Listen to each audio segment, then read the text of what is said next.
अध्याय 41। लक्ष्मण साथी ड्राइवर ने ज्यादा पैसे के लालच में टैक्सी तेज रफ्तार से चलाई।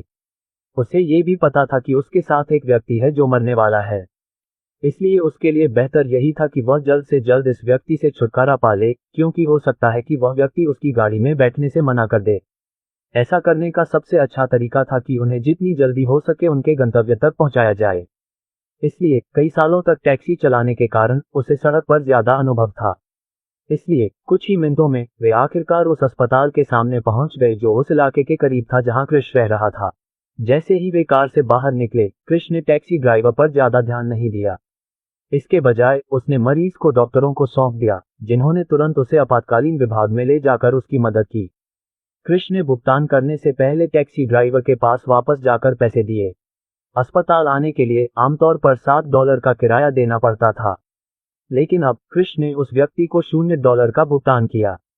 टैक्सी ड्राइवर इतना उत्साहित था कि जाने से पहले उसने कृष पर चिल्लाया, अगर तुम चाहते हो कि मैं तुम्हें कहीं ले जाऊं, तो तुम मुझे सड़क के उस पार पा सकते हो जहां तुमने मुझे पहले देखा था, उससे ज्यादा दूर नहीं। मैं आमतौर पर उन इलाकों में आता हूं, इसलिए जब हम अगली बार मिलेंगे तो तुम मेरा नंबर पा सकते हो। ये कहकर टैक्सी ड्राइवर चला गया। दूसरी ओर कृष अस्पताल में दाखिल हो गया। अब उन्हें उम्मीद थी कि बूढ़े के साथ सब कुछ ठीक हो जाएगा, लेकिन जिस तरह से उसने चोट देखी थी उससे वह साफ तौर पर बता सकता था कि बूढ़े को गंभीर चोट लगी है। कृष को ये तो पता नहीं था कि बूढ़े आदमी पर हमला करने का फैसला किसने किया था, लेकिन चूंकि बूढ़ा आदमी उस समय अपने कमरे में था, इसका मतलब था कि बूढ़ा आदमी उस समय वहां आया था जब लोगों का वह समूह उसकी चीजों को खंगाल रहा था। एक तरह से यह कहा जा सकता है कि बूढ़ा आदमी उसकी वजह से घायल हुआ था, इसलिए कृष ने उसकी देखभाल करने की जिम्मेदारी महसूस की। कृष ने अपनी घबराहट के कारण डॉक्टरों से स्थिति के बारे में पूछा और उन्होंने उसे बताया कि उन्हें अभी अभी मरीज मिला है और वे प्राथमिक उपचार देते हुए अभी भी निरीक्षण कर रहे हैं। परिणाम आने के लिए उन्हें 30 मिनट से ज्यादा इंतजार करना होगा। कृष आईसीयू क्षेत्र के बाहर इंतजार कर रहा था, जहां पास में ही एक थिएटर था। वहां ऑपरेशन चल रहा था, ये देखते हुए कि बूढ़े व्यक्ति को जो चोट लगी थी वह बेहद खतरनाक थी। इस दौरान कृष गुस्से में था। इस समय उसने तय किया कि वह पता लगाएगा कि उसे कौन ढूंढ रहा है, और जैसे ही वह उन्हें ढूंढ लेगा, वह निश्चित रूप से उन्हें उनके किए की सजा दिलवाएगा। जैसे जैसे वह वहां रहा, समय बीतता गया और आखिरकार कई घंटे बीत गए बिना किसी कृष को इस बात का पता चले। तभी एक कोट पहने हुए डॉक्टर वहां आया। उसके चेहरे पर दाढ़ी थी जो अच्छी तरह से सजी हुई थी। जैसे ही वह कृष के सामने पहुंचा, वह कुछ देर चुप रहा और फिर अंत में बोला, अहम नौजवान, ये कुछ ऐसा है जो मैं उस पतित के बारे में बताना चाहता हूं जिसे तुम लेकर आए हो। कृष को उसकी अपनी दुनिया से वापस लाया गया था और डॉक्टर ने जो कहा था उसे सुनकर उसका दिल धड़क उठा। उसे उम्मीद थी कि अब कोई और बुरी खबर नहीं आएगी, अन्यथा चीजें निश्चित रूप से हाथ से निकल जाएंगी। यह महसूस करते हुए कि वह पहले ही अपने सामने बैठे युवक का ध्यान आकर्षित कर चुका है, डॉक्टर ने आगे कहा, सौभाग्य से हम रोगी की हालत स्थिर करने में सफल रहे, लेकिन उसकी वृद्धावस्था के कारण जब तक ऑपरेशन नहीं किया जाता वह अधिक समय तक जीवित नहीं रह पाएगा। जो ऑपरेशन किया जाना है वह फेफड़े से संबंधित है। यह ऐसा कुछ है जो हमारा अस्पताल नहीं कर सकता, इसलिए हमें मरीज को उच्च स्तरीय अस्पताल में रेफर करना होगा। लेकिन आपको ये जानना होगा कि ऐसा करने की लागत बहुत अधिक होने वाली है, डॉक्टर ने अपने चेहरे पर गंभीर भाव के साथ कहा। डॉक्टर के अनुसार बुजुर्ग पति को चाकू से वार करके घायल किया गया था। चाकू दिल पर तो नहीं लगा, लेकिन फेफड़े में छेद कर गया। बुजुर्ग काफी भाग्यशाली था क्योंकि फेफड़े में चोट तो लगी थी, लेकिन उसे जो चोट लगी थी वह जानलेवा नहीं थी। लेकिन निश्चित रूप से उन्हें वृद्ध व्यक्ति को बचाने के लिए ऑपरेशन करना होगा, क्योंकि फेफड़े की चोट अत्यंत घातक थी।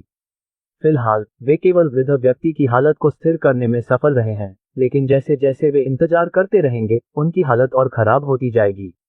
बूढ़े आदमी को जीवन रक्षक मशीनों का सहारा मिल रहा था, अन्यथा वह इनकार कर देता। वास्तव में ये बहुत भाग्यशाली था कि बूढ़ा आदमी इतने लंबे समय तक जीवित रहा। कुल मिलाकर कृष को बूढ़े व्यक्ति के एक और ऑपरेशन की व्यवस्था करनी पड़ी। उन्हें फेफड़े में लगी चोट का जल्द से जल्द इलाज करना था। यह अच्छा था कि चोट इतनी बड़ी नहीं थी जिससे फेफड़े का काम नहीं चल पाया। ठीक है, मैं इसके लिए व्यवस्था कर दूंगा। क्या आप कृपया मुझे अस्पताल की सिफारिश करने में मदद कर सकते हैं जहां मैं अपने मरीज को ले जा सकूं? साथ ही कृपया मेरी मदद करें ताकि प्रक्रिया जल्द से जल्द पूरी हो सके। पैसे की राशि कोई मायने नहीं रखती, बस मरीज की मदद करें। कृष्ण ने दृढ़ता से कहा। इस समय उसे इस बात की परवाह नहीं थी कि ऑपरेशन के लिए कितना पैसा लगेगा। उसे लगता था कि जब तक ये बूढ़ा आदमी जिंदा रहेगा सब ठीक रहेगा। आखिरकार बूढ़े आदमी ने काफी समय तक कृष्ण को संभाला था और अब समय आ गया था कि कृष्ण बूढ़े आदमी का कर्ज चुकाए। लेकिन इस बारे में सोचते हुए कृष्ण की वजह से बूढ़ा आदमी फिर से घायल हो गया था। इसलिए ये कहा जा सकता है कि कृष्ण के लिए बूढ़े आदमी की स्थिति से निपटना ही सही था। डॉक्टर ने सिर हिलाया। फिर उसने कृष्ण को रिसेप्शन की ओर निर्देशित किया ताकि वे बूढ़े व्यक्ति के लिए प्राथमिक उपचार से जुड़े बिल का निपटान कर सकें। कृष्ण आगे बढ़ गया और रिसेप्शन से उसे बताया गया कि उसे $000 का भुगतान करना था। वह अपनी भौहें थोड़ी ऊपर उठाए बिना नहीं रह सका। आखिरकार ये कीमत बहुत ज्यादा थी। इस तथ्य का जिक्र किए बिना कि बूढ़े व्यक्ति का इलाज नहीं किया गया, बल्कि इसके बजाय उसे सिर्फ प्राथमिक उपचार दिया गया, ये वास्तव में काफी ज्यादा था, है ना? दरअसल यह एक निजी अस्पताल था, इसलिए उम्मीद थी कि कीमत ज्यादा होगी। यह अच्छी बात थी कि उसे किरण से पैसे मिल गए थे। किरण ने घर छोड़ने के कुछ समय बाद ही उसे पैसे ट्रांसफर कर दिए थे, इसलिए उसके लिए भुगतान करना मुश्किल नहीं था। लेकिन ऐसा लगता है कि उसे और पैसे कमाने का कोई रास्ता तलाशना होगा, अन्यथा उसके लिए बूढ़े व्यक्ति के ऑपरेशन का खर्च उठाना असंभव हो जाएगा। इस बारे में सोचते हुए इस समय पैसे का एकमात्र स्रोत जीवनसेंस था। कृष्ण ने सोचा कि जब वह वहां वापस आएगा तो वह किरण से पूछेगा कि क्या वह उसे बूढ़े व्यक्ति के इलाज के लिए आवश्यक धनराशि अग्रिम दे सकता है, और कृष्ण तब तक बिना भुगतान लिए काम जारी रखेगा जब तक कि सब कुछ साफ नहीं हो जाता। उसे यकीन नहीं था कि किरण पैसे स्वीकार करेगी या नहीं, लेकिन उसे उम्मीद थी कि वह स्वीकार कर लेगा। अन्यथा कृष्ण को यकीन नहीं था कि उसे पैसे कहां से मिलेंगे। बाद में कृष्ण ने बाकी दिन अस्पताल में ही बिताया। बूढ़ा आदमी अभी भी आईसीयू में था और उसे इस समय बाहर निकालना असंभव था क्योंकि उसकी जान लाइफ सपोर्ट मशीनों पर निर्भर थी। जहां तक खाने की बात है तो उसने उसे पूरी तरह से नजरअंदाज कर दिया। शाम को ही वह अस्पताल से बाहर निकला ताकि पहले खाने की तलाश कर सके। फिर भी वह अस्पताल से बहुत दूर नहीं गया क्योंकि उसे लगा कि शायद वहां लोगों का एक समूह आ सकता है। चूंकि उन्हें वह नहीं मिला जिसकी उन्हें तलाश थी, ये देखते हुए कि कृष्ण को विश्वास नहीं था कि उसके पास ऐसी कोई चीज है जो उन्हें दिलचस्प लगे, कृष्ण को विश्वास था कि वे आएंगे और उसे ढूंढेंगे। बूढ़े आदमी से मिलना संयोग हो सकता है, लेकिन अब वे उसे ढूंढने आएंगे। ये सोचते ही कृष्ण के अंदर से हत्या की भावना फूट पड़ी। इससे उसके आसपास के कुछ लोग तुरंत डर गए। जब कृष्ण को एहसास हुआ कि वह अभी फूड स्टॉल पर है तो उसने अपनी हत्या की भावना वापस ले ली और खाने पर ध्यान केंद्रित किया। खाना बहुत ही साधारण था और उन्होंने इसे कुछ ही मिनटों में खा लिया। इसके तुरंत बाद वे सीधे अस्पताल चले गए। कृष्ण को यह नहीं पता था कि जैसे ही वह उस इलाके से बाहर निकला, लोगों का एक समूह वहां आ पहुंचा। इस समूह का नेतृत्व एक युवक कर रहा था।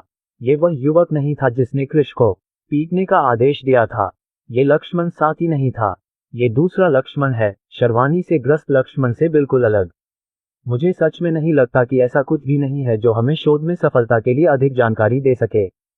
हमें खुद उनसे पूछना होगा, अन्यथा हमें बिना कुछ दिखाए वापस लौटना पड़ेगा, लक्ष्मण साथी ने चेहरे पर शिकन के साथ कहा। अध्याय 42। एक और समूह। मुझे सच में नहीं लगता कि ऐसा कुछ भी नहीं है जो हमें शोध में सफलता के लिए अधिक जानकारी दे सके। हमें खुद उनसे पूछना होगा, अन्यथा हमें बिना कुछ दिखाए वापस लौटना पड़ेगा, लक्ष्मण साथी ने चेहरे पर शिकन के साथ कहा। जैसे ही उन्होंने ये शब्द कहे, उनके पीछे चल रहे लोगों के चेहरे पर एक अजीब सा भाव आ गया। इस समय उनमें से हर कोई सोच रहा था कि वे लक्ष्मण को उनके पास मौजूद जानकारी के बारे में कैसे बताएंगे। यह महसूस करते हुए कि उन पर मौन हावी हो गया है, लक्ष्मण ने मुंह फेर लिया। इस समय उन्होंने महसूस किया कि उनके साथ आए प्रत्येक व्यक्ति के चेहरे पर अजीब सी अभिव्यक्ति थी। क्या बात है? इसे तुरंत उगल दो और दुविधा में मत पड़ो, लक्ष्मण ने चेहरे पर शिकन लाते हुए कहा। उनमें से एक ने बोलने से पहले झिझकते हुए कहा, अरे युवा मास्टर, समस्या यह है कि हम उससे जानकारी के बारे में फिर से नहीं पूछ सकते। हमारे लिए ऐसा कर पाना असंभव है। लक्ष्मण ने जब ये सुना तो उसके चेहरे पर मुस्कान आ गई। तुम्हारा क्या मतलब है कि हम उससे पूछ नहीं सकते? क्या ऐसा कुछ है जो इस छोटे से शहर में मेरे लिए असंभव माना जा सकता है? जिस व्यक्ति ने जवाब दिया था उसे तुरंत पसीना आने लगा। इस समय उसे बोलने के लिए अपना मुंह खोलने का पछतावा हुआ। बेहतर होता कि वह किसी और को बोलने देता। फिर भी उन्होंने आगे बढ़कर समझाया, समस्या यह है कि जिस व्यक्ति के पास वह घर है, वह वही व्यक्ति है जिसके साथ आपने कुछ दिन पहले सौदा करने का आदेश दिया था। हमने उसे जो मारा पीटा है, उसके कारण हमें लगता है कि अब तक उसने इनकार कर दिया है। ये सुनकर लक्ष्मण के चेहरे पर उदासी छा गई। उसे उम्मीद नहीं थी कि ऐसा कुछ होगा। तो क्या तुम ये कहना चाह रहे हो कि जिस बदमाश को हम इतने दिनों से ढूंढ रहे थे वह वही है जिसे मैंने तुम्हें पीटने का आदेश दिया था? लक्ष्मण ने अजीब भाव से पूछा। हाँ युवा मास्टर, लड़के ने जवाब दिया। अरे, तुमने उसे क्यों मारा? तुम्हें उसे पीटना था, लेकिन मैंने तुम्हें उसे मारने के लिए नहीं कहा था, है न? लक्ष्मण बहुत क्रोधित थे और उन्होंने पूछा, अगर यह व्यक्ति मर चुका था तो इसका मतलब था कि उसे बिना कुछ लिए वापस जाना होगा। ये कुछ ऐसा था जो वह नहीं चाहता था। चाहे कुछ भी हो, उसे वापस जाते समय परिणाम देने थे।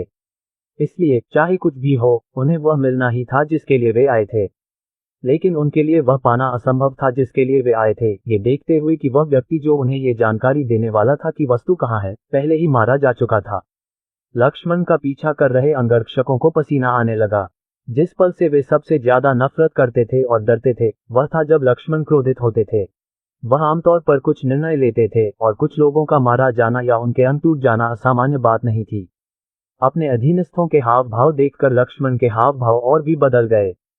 क्या तुम ये कहना चाह रहे हो कि मैंने ही तुम्हें उसे मारने के लिए कहा था? अगर मुझे सही से याद है तो मैंने तुम्हें उससे छुटकारा पाने के लिए कहा था। मैंने तुमसे कहा था कि मैं क्लब से बाहर निकलते ही उसे देखना नहीं चाहता। अब बताओ, मैंने कहाँ कहा था कि तुम्हें उसे मार देना चाहिए? अंगरक्षकों का समूह पसीने से तरबतर हो गया। आखिरकार इस समय उन्हें एहसास हुआ कि वे गहरी मुसीबत में हैं। अपने मन में वे लगातार चिल्ला रहे थे, हर बार जब आप हमें किसी से छुटकारा पाने के लिए कहते हैं तो आप आमतौर पर यह संकेत देते हैं कि हमें उस व्यक्ति को मार देना चाहिए। इसलिए हमेशा की तरह हमने आगे बढ़कर उस व्यक्ति को पीटा, मारने के लिए तैयार हो गए।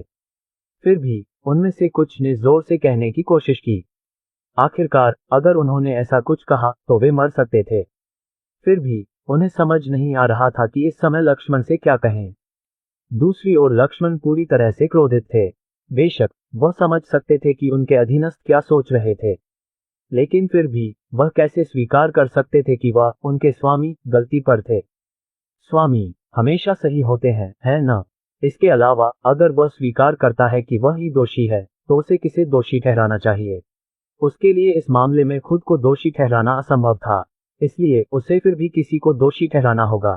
आप सभी, मुझे परवाह नहीं है कि आप कौन से तरीके अपनाने जा रहे हैं, लेकिन बेहतर होगा कि आप ये सुनिश्चित करें कि आप उस छोटे बच्चे के बारे में जानकारी प्राप्त करें कि वह कहाँ गया।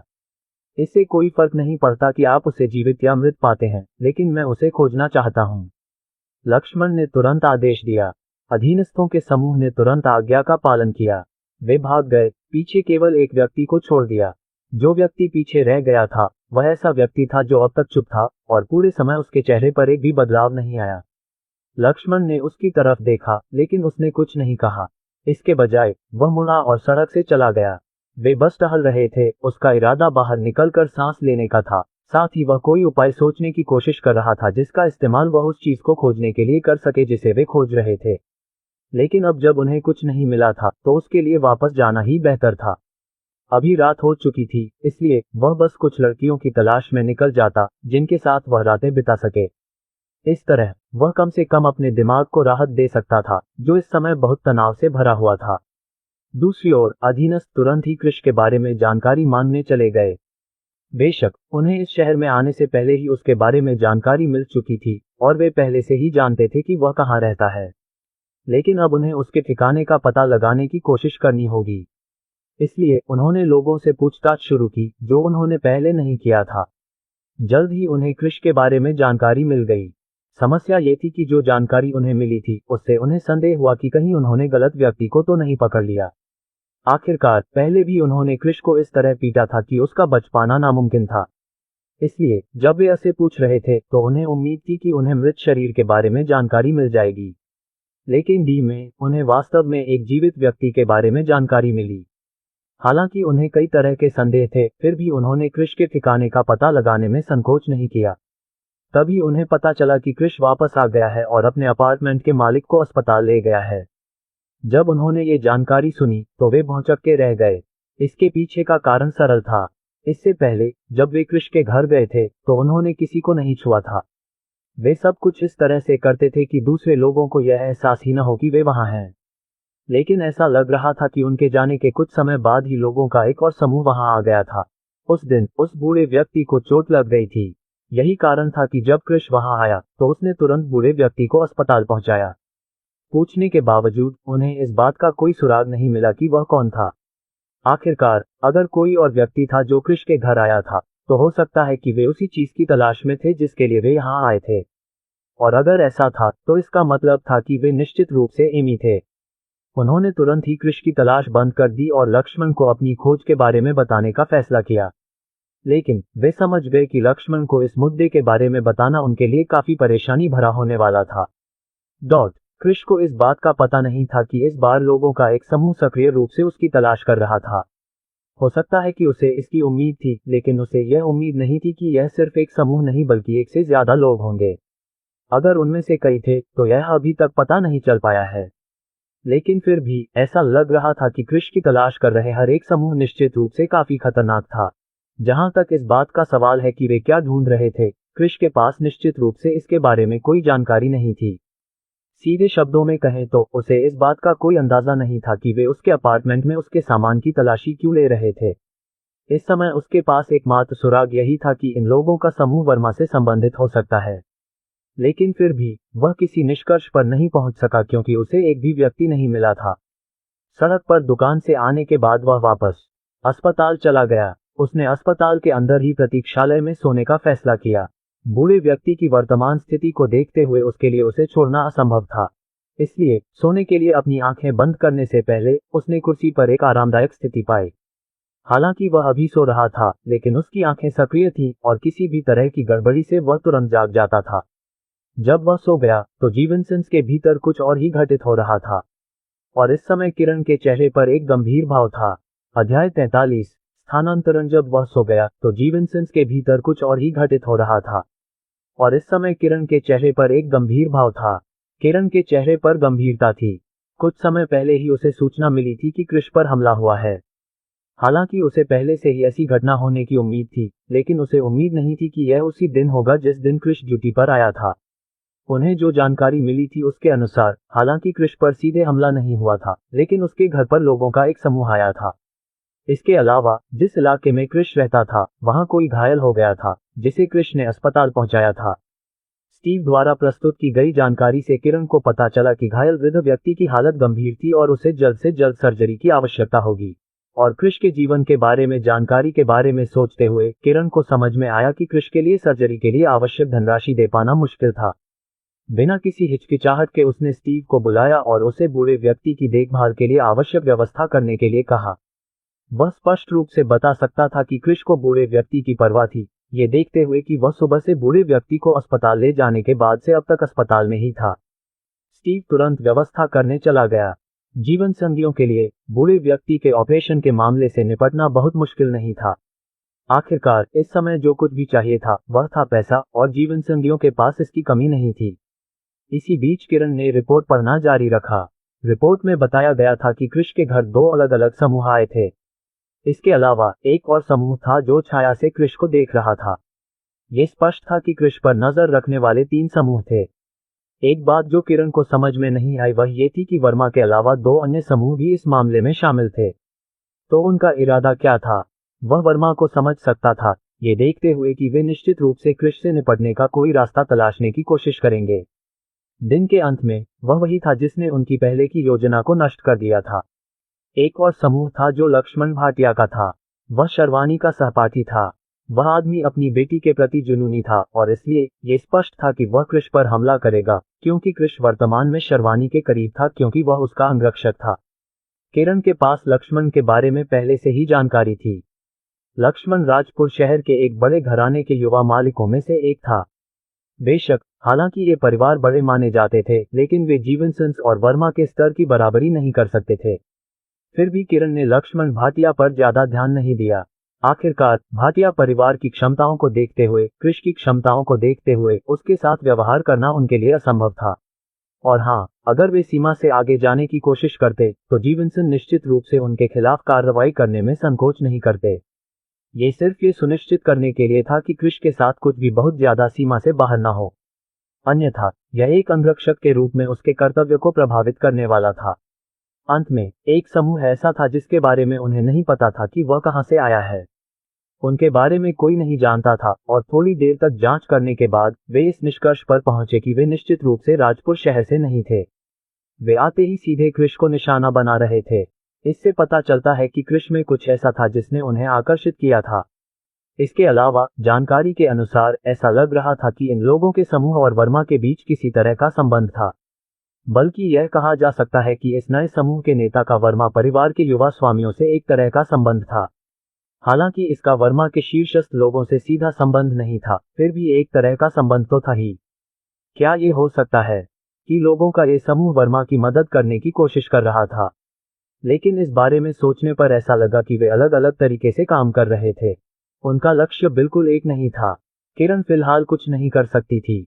अभी वे केवल कृष के लिए बूढ़े आदमी की देखभाल कर सकते थे। कृष को सोमवार को ड्यूटी पर वापस आना था, इसलिए उन्हें उस समय बूढ़े आदमी की देखभाल करनी थी जब वह ड्यूटी पर था।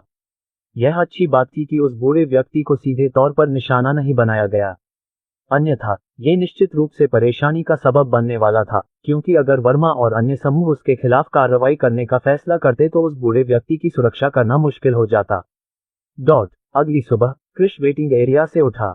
वह पिछली रात से यहीं था और चूंकि वह यहाँ की सीटों पर सोया था, इसलिए उसका शरीर कुछ अकड़ सा गया था।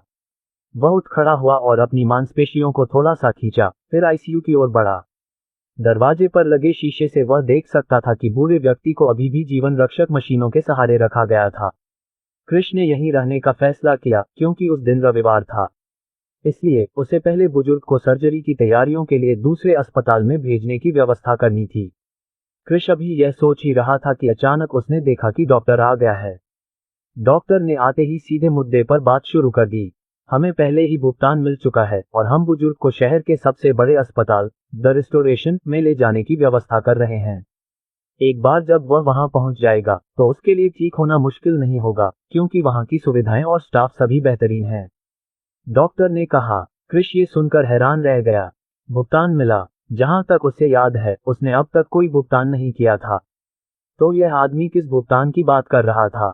इसके अलावा वह ये भी कह रहा था कि वे उस बूढ़े आदमी को शहर के सबसे अच्छे अस्पताल में ले जा रहे हैं। अगर ऐसा था तो ये स्पष्ट था कि जो खर्च होने वाला था वह बहुत अधिक होने वाला था। लेकिन मैंने कोई भुगतान नहीं किया है। क्या यहाँ किसी तरह की गलतफहमी है? कृष ने भौहें चढ़ाते हुए पूछा। डॉक्टर को थोड़ा आश्चर्य हुआ, क्योंकि उन्हें उम्मीद थी कि कृष को भुगतान के बारे में पता होगा, लेकिन देखने से ऐसा नहीं लगता था कि कृष को इसके बारे में पता था।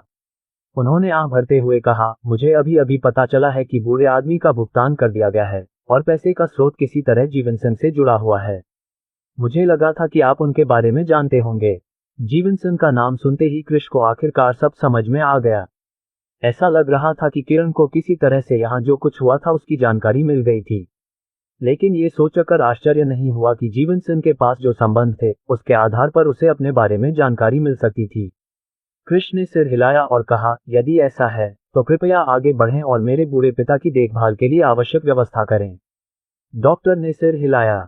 फिर उसने कृष की ओर देखा और कहा, यहाँ पुलिस अधिकारियों का एक समूह है जो इस मुद्दे के बारे में आपके बयान की तलाश कर रहा है। बूढ़े व्यक्ति को जो चोट लगी है वह स्पष्ट रूप से चाकू से किए गए हमले की वजह से है, इसलिए वे इसके बारे में जांच करने के लिए यहाँ आए हैं।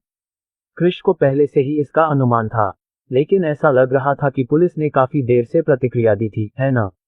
आखिरकार पिछली सुबह से लेकर आज की सुबह तक ये स्पष्ट था कि उन्होंने लगभग 4 घंटे बाद ही प्रतिक्रिया दी थी। फिर भी वह आगे बढ़ा और डॉक्टर को सिर हिलाकर इशारा किया। जब डॉक्टर बूढ़े व्यक्ति को स्थानांतरित करने के लिए आवश्यक व्यवस्था करने के लिए चले गए, तब कृष को 2 पुलिस अधिकारी मिले। वे मामले की जांच करने के लिए आवश्यक व्यवस्था करने से पहले उनके बयान के लिए यहाँ आए थे। कृष ने उनका सहयोग किया और उन्हें वह जानकारी दी जिसकी उन्हें आवश्यकता थी। उन्होंने बताया कि कैसे वे घर वापस आए, अपने कमरे में तलाशी ली और पाया कि बूढ़ा आदमी खून से लथपथ पड़ा था। इसके बाद वे बूढ़े आदमी को अस्पताल ले गए। पूछताछ के बाद दोनों पुलिस अधिकारी चले गए। दूसरी ओर कृष अस्पताल में ही रहा, क्योंकि वह आज यहीं रहने की योजना बना रहा था, इससे पहले कि बूढ़े व्यक्ति को वहां से हटा दिया जाए। उसे अगले दिन जीवनसन के घर वापस जाना था और उसके लिए भी उसे कुछ इंतजाम करने थे, लेकिन बूढ़े की हालत को देखते हुए उसे पहले सब कुछ रोकना पड़ा। लगभग 3 घंटे के बाद अंततः वृद्ध व्यक्ति को अस्पताल से बाहर निकाला गया और राजपुर शहर के सबसे बड़े अस्पताल द रिस्टोरेशन अस्पताल में स्थानांतरित कर दिया गया। वृद्ध व्यक्ति को आगे के उपचार के लिए रिस्टोरेशन में ले जाने के बाद क्रिश को विश्वास था कि सब कुछ ठीक हो जाएगा। आखिरकार इस अस्पताल में सब कुछ बेहतरीन था, इसलिए अगर वृद्ध व्यक्ति की वहां देखभाल नहीं की जा सकती थी तो इसका मतलब था कि उन्हें उसे शहर से बाहर स्थानांतरित करना होगा। बूढ़े आदमी की समस्या को अस्थायी रूप से हल करने के बाद क्रिश चला गया।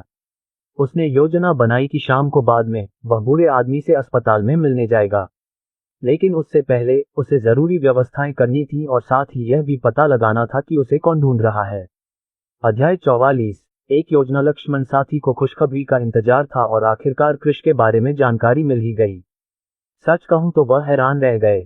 जानकारी के मुताबिक क्रिश जिंदा और स्वस्थ था। यह ऐसा कुछ था जो ऐसा नहीं होना चाहिए था। आखिरकार पहले ये कहने के बाद कि उसके अंगरक्षकों को क्रिश से छुटकारा पाना चाहिए, उसे उम्मीद थी कि वे उसे मार डालेंगे। और जब भी उसने अंगरक्षकों से क्रिश की तलाश करने के लिए कहा था, उसे विश्वास था कि वे केवल शव ही पाएंगे। लेकिन बाद में उन्हें पता चला कि क्रिश जीवित है और उसे किसी भी तरह की चोट नहीं लगी है।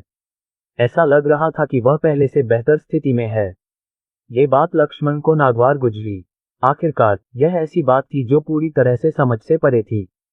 क्रिश के लिए ये कैसे संभव था कि वह कुछ ही दिनों में अपनी चोटों से उबर जाए। इसके अलावा अगर वह ठीक होने में कामयाब भी हो जाता तो क्या उसके लिए टूटी हड्डियों से उबर पाना संभव था? और अगर ऐसा संभव था, अगर उसे पहले लगी चोटें ठीक हो गई थीं, तो माना जाता था कि उस पर कई निशान होंगे। लेकिन वह आदमी बिल्कुल नया जैसा था, मानो उसे कभी चोट ही न लगी हो। यह ऐसी बात थी जिसे लक्ष्मण नहीं समझा पाए और न ही उनके अधीनस्थ कोई भी उसे समझा पाया। लक्ष्मण को यकीन नहीं हुआ कि उन्होंने क्रिश को नहीं पीटा, क्योंकि वे उसे कभी झूठ नहीं बोलेंगे। चूंकि वे क्रिश से जुड़ी कोई भी बात समझ या समझा नहीं सकते थे, इसलिए उन्होंने फिलहाल कोई कार्रवाई न करने का फैसला किया। उन्होंने क्रिश पर नजर रखना जारी रखने का फैसला किया ताकि पता चल सके कि क्या उनके बारे में कुछ ऐसा है जो उनके ठीक होने से जुड़ा हो। वे यहाँ किस लिए आए थे, ये क्रिश के ठीक होने से बिल्कुल भी जुड़ा नहीं था।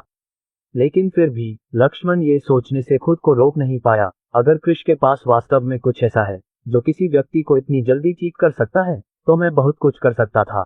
इस तरह के योगदान के साथ मेरे लिए प्रतियोगिता में शीर्ष स्थान हासिल करना मुश्किल नहीं होना चाहिए। अपने दिल में उत्साह के साथ लक्ष्मण ने अपने अधीनस्थों को क्रिश पर नजर रखने का आदेश दिया। चाहे कुछ भी हो, उन्हें यह सुनिश्चित करना था कि वे क्रिश की हर हरकत के बारे में जानते हों। उसे घर में कैद हुए 2 दिन हो चुके थे।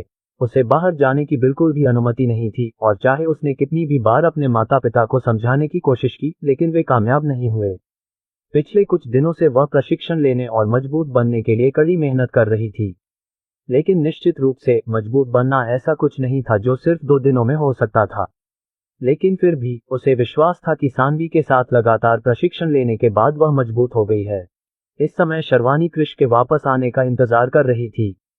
इस समय वह पूरी तरह से भूल चुकी थी कि वह क्रिश को भगाने की कोशिश कर रही थी। वह समझ गई थी कि अगर उसे बाहर जाना है तो उसे क्रिश पर निर्भर रहना होगा। ऐसा लग रहा था कि उसके माता पिता को क्रिश पर बहुत भरोसा था, इसलिए अगर उसे बाहर आज़ादी से घूमना है तो उसे क्रिश के साथ रहना होगा। फिर भी उसे उम्मीद थी कि वह लड़का जल्दी से जल्दी आ जाएगा ताकि वह बाहर जा सके। पिछले कुछ दिनों से शर्वानी के न आने के कारण कई फोन कॉल आ चुके थे, जिनमें से एक फोन कॉल लक्ष्मण का भी था। वह सबसे ज्यादा चिंतित था क्योंकि पिछले कुछ दिनों से शर्वानी से उसकी मुलाकात नहीं हुई थी। सामान्य परिस्थितियों में वे हमेशा सप्ताहांत पर बाहर जाते थे, लेकिन इस बार शर्वानी के न होने के कारण वह भी नहीं गया। आखिरकार वह उन गतिविधियों में केवल इसलिए शामिल था ताकि शर्वानी के करीब रह सके। कुल मिलाकर ये कहा जा सकता है कि यह सप्ताह शर्वानी और उसके टायर समूह के लिए सबसे अच्छा नहीं रहा। और अब जबकि सप्ताह शुरू हो चुका है तो उनके लिए फिर से मिलने का समय आ गया है। इसलिए सुबह सुबह ही शर्वानी ने अपनी तैयारी पूरी कर ली थी। वह तुरंत क्रिश को देखने चली गई। उसे बताया गया कि क्रिश अभी तक नहीं आया है। ये बात उसे सबसे ज्यादा परेशान कर रही थी। वह अभी तक क्यों नहीं आया? ऐसा नहीं है कि उसे पता नहीं है कि मैं आमतौर पर सुबह जल्दी घर से निकल जाती हूँ। शर्वानी ने अपनी गाड़ी में बैठते हुए बड़बड़ाते हुए कहा। उसे उम्मीद थी कि क्रिश जल्दी ही आ जाएगा। करीब 30 मिनट बाद जब शर्वानी बेचैन हो रही थी, आखिरकार क्रिश आ गया। बेशक उसे उठाया नहीं गया, बल्कि उसने बस एक टैक्सी ली जो उसे लेकर आई। जब वह गेट पर पहुंचा तो सुरक्षा प्रभारी उससे परिचित थे, इसलिए उन्होंने सुरक्षा जांच के बाद उसे आसानी से अंदर जाने दिया। जैसे ही कृष परिसर में दाखिल हुआ, वह खुद को रोक नहीं सका और महसूस किया कि कोई उसे घूर रहा है। कृष ने तुरंत देखा और पाया कि उसे घूरे जाने का एहसास एक वाहन से हो रहा था। ये स्पष्ट था कि जो उसे देख रहा था वह फरारी F8 स्पाइडर के अंदर था। वाहन का मालिक कौन है, ये जानते हुए कृष खुद को थोड़ा असहाय महसूस करने से नहीं रोक सका। बेशक उसे इस तथ्य के बारे में नहीं पता था कि शर्वानी को उसके जाने के बाद से बाहर जाने की अनुमति नहीं थी। फिर भी उसने शर्वानी पर ध्यान न देने का फैसला किया और अपने घर वापस जाने का फैसला किया। वह शर्वानी के साथ बाहर जाने से पहले दूसरे कपड़े पहनना चाहता था, लेकिन वह अभी कार से कुछ कदम ही आगे बढ़ा था कि अचानक कार का दरवाजा खुल गया। तभी शर्वानी कार से उतरी और उसे डरावनी नजरों से देखने लगी। तुम कहाँ जा रहे हो? तुम्हें पता है कि तुम देर से आ रहे हो, इसलिए बेहतर है कि तुम कार के अंदर चले जाओ ताकि हम यहाँ से निकल सकें। मेरे पास अभी भी बहुत सी चीजें हैं जिन्हें मुझे संभालना है, शर्वानी ने गुस्से से कहा। कृष अचंभित था, वह अभी अभी आया था, तो उसने ऐसा क्या किया कि यह महिला उससे नाराज हो गई? कृष की अचंभित निगाहों को देखकर शर्वानी और भी चिढ़ गई। उसने आगे बढ़कर कहा, तुम्हारे चले जाने की वजह से मैं घर के अंदर ही सीमित हो गई थी, मुझे बाहर जाने की अनुमति नहीं थी। अब जब तुम वापस आ गए हो तो तुम्हें ये सुनिश्चित करना होगा कि मैं बाहर जाऊं, इसलिए जल्दी करो ताकि हम बाहर जा सकें। कृष को आखिरकार समझ आ गया कि क्या हो रहा है। ऐसा लग रहा था कि किरण ज्यादा सतर्क थी, इसलिए उसने शर्वानी को बाहर जाने की इजाजत नहीं दी थी। फिर भी कृष ने अपना सिर हिलाया। उसने कहा, मुझे 5 मिनट दीजिए और मैं वापस आ जाऊंगा। शर्वानी ने जवाब देना चाहा, लेकिन जब उसने कृष के कपड़े देखे तो उसे आखिरकार एहसास हुआ कि वह कपड़े बदलना चाहता है। आखिरकार कृष ने जो कपड़े पहने थे वे काफी घिसे हुए थे। अगर वह बाहर होता तो वे अच्छे दिखते, लेकिन जीवंस के घर के अंदर वह निश्चित रूप से किसी भिखारी से अलग नहीं दिखता था। कृष के साथ इस तरह के कपड़े पहनकर चलने के बारे में सोचते हुए शर्वानी को तुरंत यह विचार पसंद नहीं आया, इसलिए उसने उसे दूसरे कपड़े पहनने की अनुमति देने का फैसला किया। शर्वानी के मना करने के बाद कृष जल्दी से अपने तय घर की ओर चल पड़ा। ऐसा नहीं था कि वह एक और जोड़ी कपड़े नहीं खरीदना चाहता था, लेकिन उसे ऐसा करना जरूरी नहीं लगा। आखिरकार उसे इस घर में पहले ही कुछ जोड़ी कपड़े मिल चुके थे, इसलिए पहले से ही मितव्ययी होने की आदत होने के कारण उसने ऐसा करने पर पैसे बर्बाद न करने का फैसला किया, बल्कि उसने इसे बचाने का फैसला किया। इसलिए वह अपने कमरे में गया, कपड़े की एक और जोड़ी पहनी और अंत में वहां से चला गया। जब वह वापस आया तो उसने पाया कि शर्वानी पहले ही अपनी कार में वापस आ चुकी थी। बिना किसी हिचकिचाहट के उसने दूसरा दरवाजा खोला और रुक गया। आखिरकार जब कृष गाड़ी में बैठ गया तो शर्वानी ने गाड़ी चलाना शुरू कर दिया। ऐसा लग रहा था कि वह यहां से निकलने के लिए इतनी अधीर थी कि वह पागलों की तरह गाड़ी चला रही थी। जिस गति से वह घर से निकल रही थी वह बहुत तेज थी, मानो वह किसी खतरनाक चीज से बचकर निकल रही हो। अच्छा हुआ कि जब वे वहां पहुंचे तो गेट खुल चुका था, वरना कृष को कभी शक नहीं होता कि शर्वानी कार लेकर गेट से टकरा जाती। घर से निकलने के बाद शर्वानी ने और भी तेज गति से गाड़ी चलाना शुरू कर दिया। गाड़ी के अंदर की खामोशी तब तक बनी रही जब तक दोनों एक दूसरे से बात नहीं करते। कृष ने खिड़की से बाहर देखा और आसपास के इलाके को देखा। तभी उसे एहसास हुआ कि वे उसी सड़क का इस्तेमाल नहीं कर रहे थे जिस पर वे पहले गए थे, और ऐसा लग रहा था कि वे किसी दूसरी दिशा में जा रहे थे। अगर वे किसी दूसरी सड़क का इस्तेमाल कर रहे होते तो कृष ने निश्चित रूप से इस पर ध्यान दिया होता, क्योंकि वे अलग अलग सड़कों का इस्तेमाल करने के बावजूद एक ही दिशा में जा रहे थे। स्पष्ट रूप से वे वर्तमान में भवानी विश्वविद्यालय की ओर नहीं जा रहे थे। हालांकि वह जानना चाहता था कि वे कहां जा रहे हैं, लेकिन कृष ने नहीं पूछा। इसके बजाय वह चुप रहा, यह उम्मीद करते हुए कि शर्वानी जहां भी जा रही है वहां कोई समस्या नहीं होगी। शर्वानी ने इस बात पर ध्यान नहीं दिया कि कृष क्या कर रहा था, बल्कि वह बस गाड़ी चलाने पर ध्यान दे रही थी। और आखिरकार 40 मिनट से अधिक समय के बाद वे अपने गंतव्य पर पहुंच गए। जिस इलाके में वे पहुंचे थे उसे देखकर कृष की भौहें थोड़ी ऊपर उठ गईं। आखिरकार ऐसा लग रहा था कि वह इलाका सुनसान था। शर्वानी ने कुछ नहीं कहा और तुरंत उतर गई। कृष ने भी वैसा ही किया और उसके पीछे पीछे एक सुनसान गोदाम की ओर बढ़ गया। अध्याय 45। एक बिन बुलाया मेहमान। शर्वानी ने कुछ नहीं कहा और तुरंत उतर गई। कृष ने भी वैसा ही किया और उसके पीछे पीछे एक खाली पड़े गोदाम की ओर चल पड़ा। जैसे ही वे गोदाम की ओर बढ़ते हैं, कृष को अचानक महसूस होता है कि कोई है जो उसे देख रहा है। तुरंत वह मुड़ा, लेकिन उसे एहसास हुआ कि जिस जगह को वह देख रहा था वह पूरी तरह से खाली थी। उसने भौहें सिकोड़ी, लेकिन फिर भी वह शर्वानी का पीछा करता रहा, जिसने कृष की हरकतों पर ध्यान नहीं दिया था। कृष ने तुरंत अपनी सतर्कता बढ़ा दी, क्योंकि उसे इस क्षेत्र में किसी तरह के खतरे की आशंका थी। उसे नहीं पता था कि शर्वानी यहाँ क्यों आई थी, लेकिन फिर भी उसे सावधान रहना था। दिन के अंत में शर्वानी ही वर्मा परिवार के सदस्यों के निशाने पर थी। ये स्पष्ट था कि निश्चित रूप से कोई था जो शर्वानी पर नजर रख रहा था, अन्यथा उनके लिए यह नोटिस करना असंभव होता कि शर्वानी उस गली में गई थी। इसके अलावा अगर ये तथ्य नहीं होता कि शर्वानी उस गली में गई थी, तो शुक्रवार को उस पर किया गया हमला निश्चित रूप से नहीं किया गया होता, कम से कम उसी क्षेत्र में तो नहीं। जैसे जैसे वे दोनों आगे बढ़ते गए, कृष को अब कुछ भी असामान्य नहीं लगा। फिर भी इससे उसे अपनी सतर्कता कम नहीं करनी पड़ी। इसके बजाय वह और भी ज्यादा सतर्क हो गया। ये जगह बेहद शांत थी, मानो यहाँ कोई था ही नहीं। आखिरकार कुछ मिनटों के बाद वे गोदाम के प्रवेश द्वार पर पहुंच गए। गोदाम का दरवाजा ऐसा लग रहा था मानो नष्ट हो गया हो, या किसी ने चुरा लिया हो, या मालिक ने उसे हटा दिया हो, लेकिन फिर भी गोदाम के लिए कोई दरवाजा नहीं था। वे प्रवेश द्वार से गुजरे और अंत में खाली गोदाम के अंदर वे केंद्र की ओर बढ़े। आखिरकार वे गोदाम के केंद्र पर पहुंचे ही थे कि कृष्ण ने देखा कि वहां एक प्रवेश द्वार था जो नीचे की ओर जाता था। भूमिगत मार्ग का प्रवेश द्वार इतना अस्पष्ट था कि यदि कृष्ण पास में न होता तो उसके लिए प्रवेश द्वार को देख पाना असंभव होता। जैसे ही वे दोनों वहां पहुंचे, शर्वानी नीचे उतरी और प्रवेश द्वार का हैंडल खींच लिया। भूमिगत मार्ग का प्रवेश द्वार सीवेज सुरंगों के लिए एक सील के रूप में बनाया गया था। वहां एक हैंडल था जिसे खींचा जा सकता था, जिससे इसे खोलना आसान था।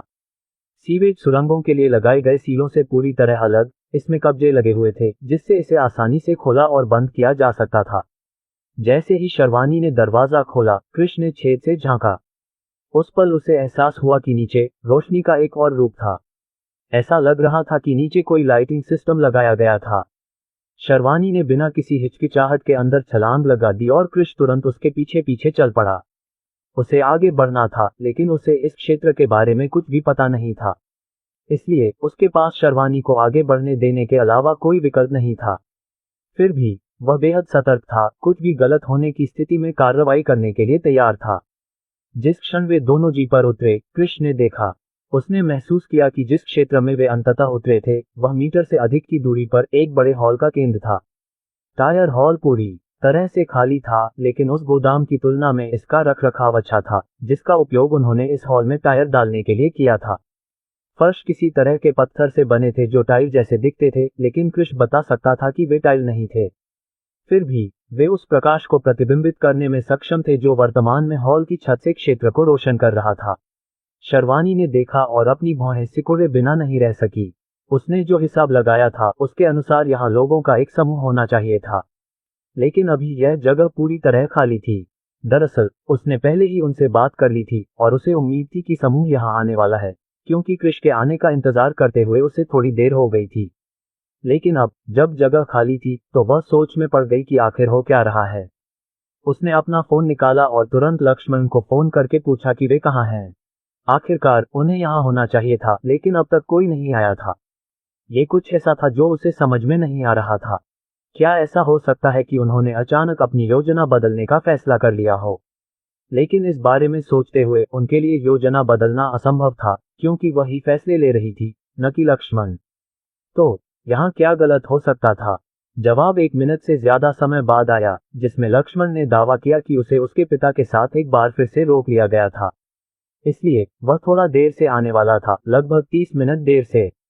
इसलिए उन्हें उसके आने के लिए थोड़ा इंतजार करना होगा। दूसरे समूह के बारे में लक्ष्मण को कोई जानकारी नहीं थी कि वे क्यों नहीं आए। फिर भी उन्हें पहले से ही यहाँ होना चाहिए था, इसलिए उन्हें यह मानना पड़ा कि अगर वे नहीं आए तो वे निश्चित रूप से उस प्रतियोगिता के बारे में डरे हुए थे जिसकी वे योजना बना रहे थे। हालांकि शर्वानी चिढ़ी हुई थी, लेकिन इस समय वह कुछ नहीं कर सकती थी। चूंकि लक्ष्मण और दूसरा समूह यहाँ नहीं था, इसलिए वह अभी केवल यही कर सकती थी कि वह इंतजार करे और उम्मीद करे कि वे आएंगे। अन्यथा वह केवल निराश होकर स्कूल जा सकती थी। ये सच हो सकता है कि उसे वास्तव में शिक्षा की बहुत परवाह नहीं थी, फिर भी उसे यह विचार करते हुए अध्ययन करना था कि वह स्नातक करना चाहता था। इसलिए वह हमेशा सभी कक्षाओं में उपस्थित रहना सुनिश्चित करती थी, जब तक कि उसे छोड़ना आवश्यक न हो। क्रिश को नहीं पता था कि क्या हो रहा है, लेकिन उसे ये तो पता था कि कुछ तो हो रहा है, क्योंकि शर्वानी कुछ समय से अपने फोन के साथ थी। ऐसा लग रहा था कि वह फोन पर किसी से बात कर रही थी। वे 5 मिनट से ज्यादा इंतजार करते रहे। आखिरकार क्रिश को हलचल की आवाज सुनाई दी। अपनी हैंड से वह आसानी से बता सकता था कि उस समय उनके ऊपर लोगों का एक समूह था। यद्यपि वे धीरे धीरे आगे बढ़ रहे थे, मानो वे ये सुनिश्चित करने की कोशिश कर रहे थे कि उनके कदमों की आवाज न सुनी जा सके, फिर भी उसके लिए ये सुन पाना निश्चित रूप से असंभव नहीं था। ऐसा लगता है कि हमारे पास कोई मेहमान है, क्रिश ने शर्वानी से कहा, जबकि वह प्रवेश द्वार की ओर देख रहा था, साथ ही वातावरण का निरीक्षण भी कर रहा था। जब से वह इस हॉल में आया था, उसे एहसास हुआ था कि वास्तव में कोई प्रवेश या निकास नहीं था जो दिखाई दे रहा था। इसका मतलब था कि एकमात्र प्रवेश और निकास वह था जिसका उपयोग उन्होंने आने जाने के लिए किया था, जो उनसे मीटर ऊपर था।